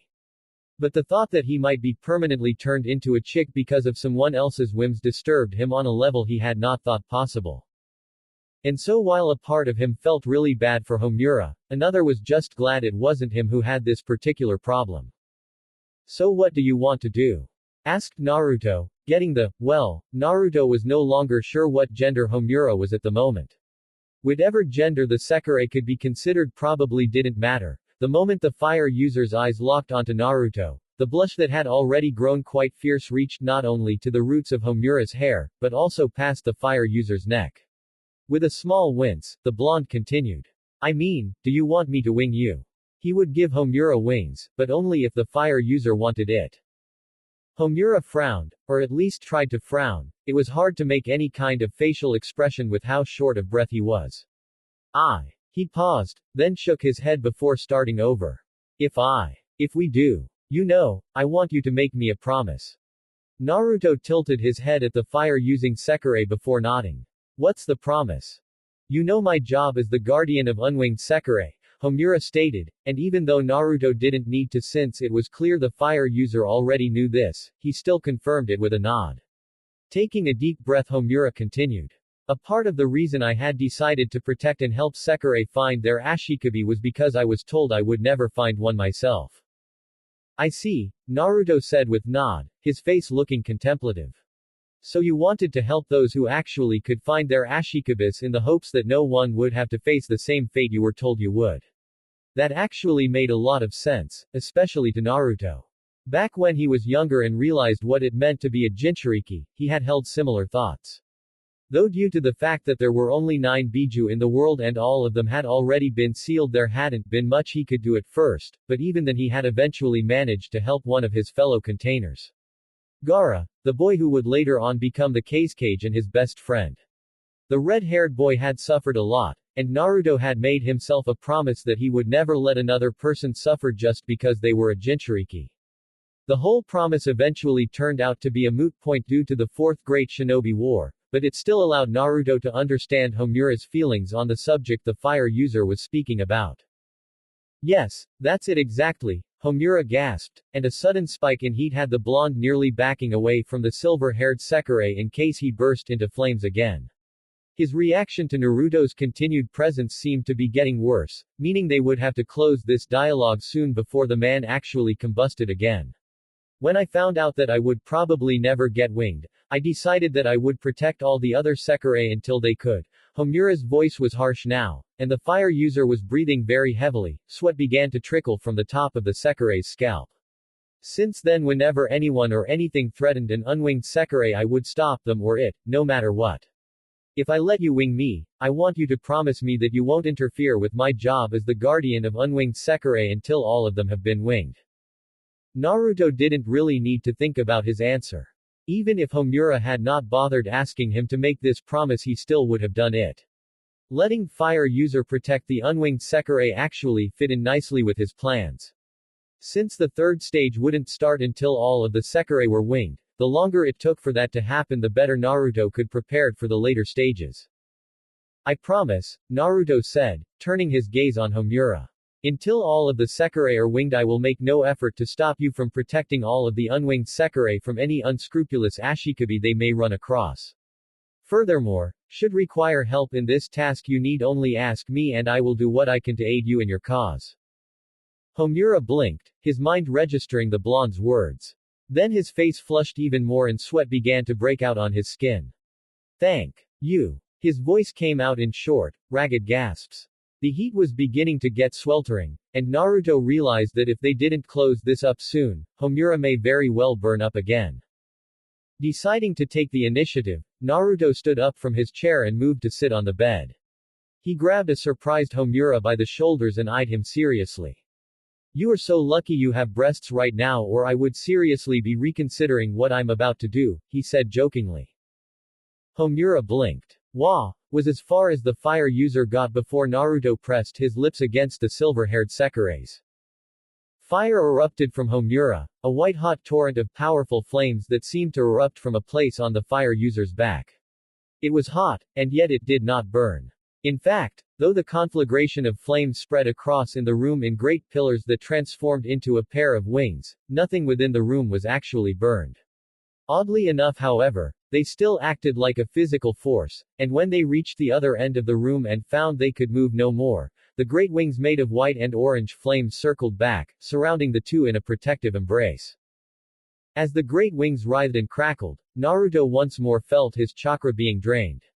The act was soon followed by the familiar stirring in his mind as another presence made itself known, this one feeling shocked by the blonde kissing him. When the flames died down, Naruto pulled back and looked at the flabbergasted Homura, who was staring at him with wide eyes. So how do you feel? He asked, and Homura blinked. How do I feel? The fire user repeated blankly, as if not quite understanding the question. After a few seconds it seemed to register in the Sekirei's mind and Homura looked from Naruto to his hands. I feel great, he muttered, sounding surprised as he clenched and unclenched his fists. Holding his palm out, a ball of flames erupted above it and were just as quickly snuffed out.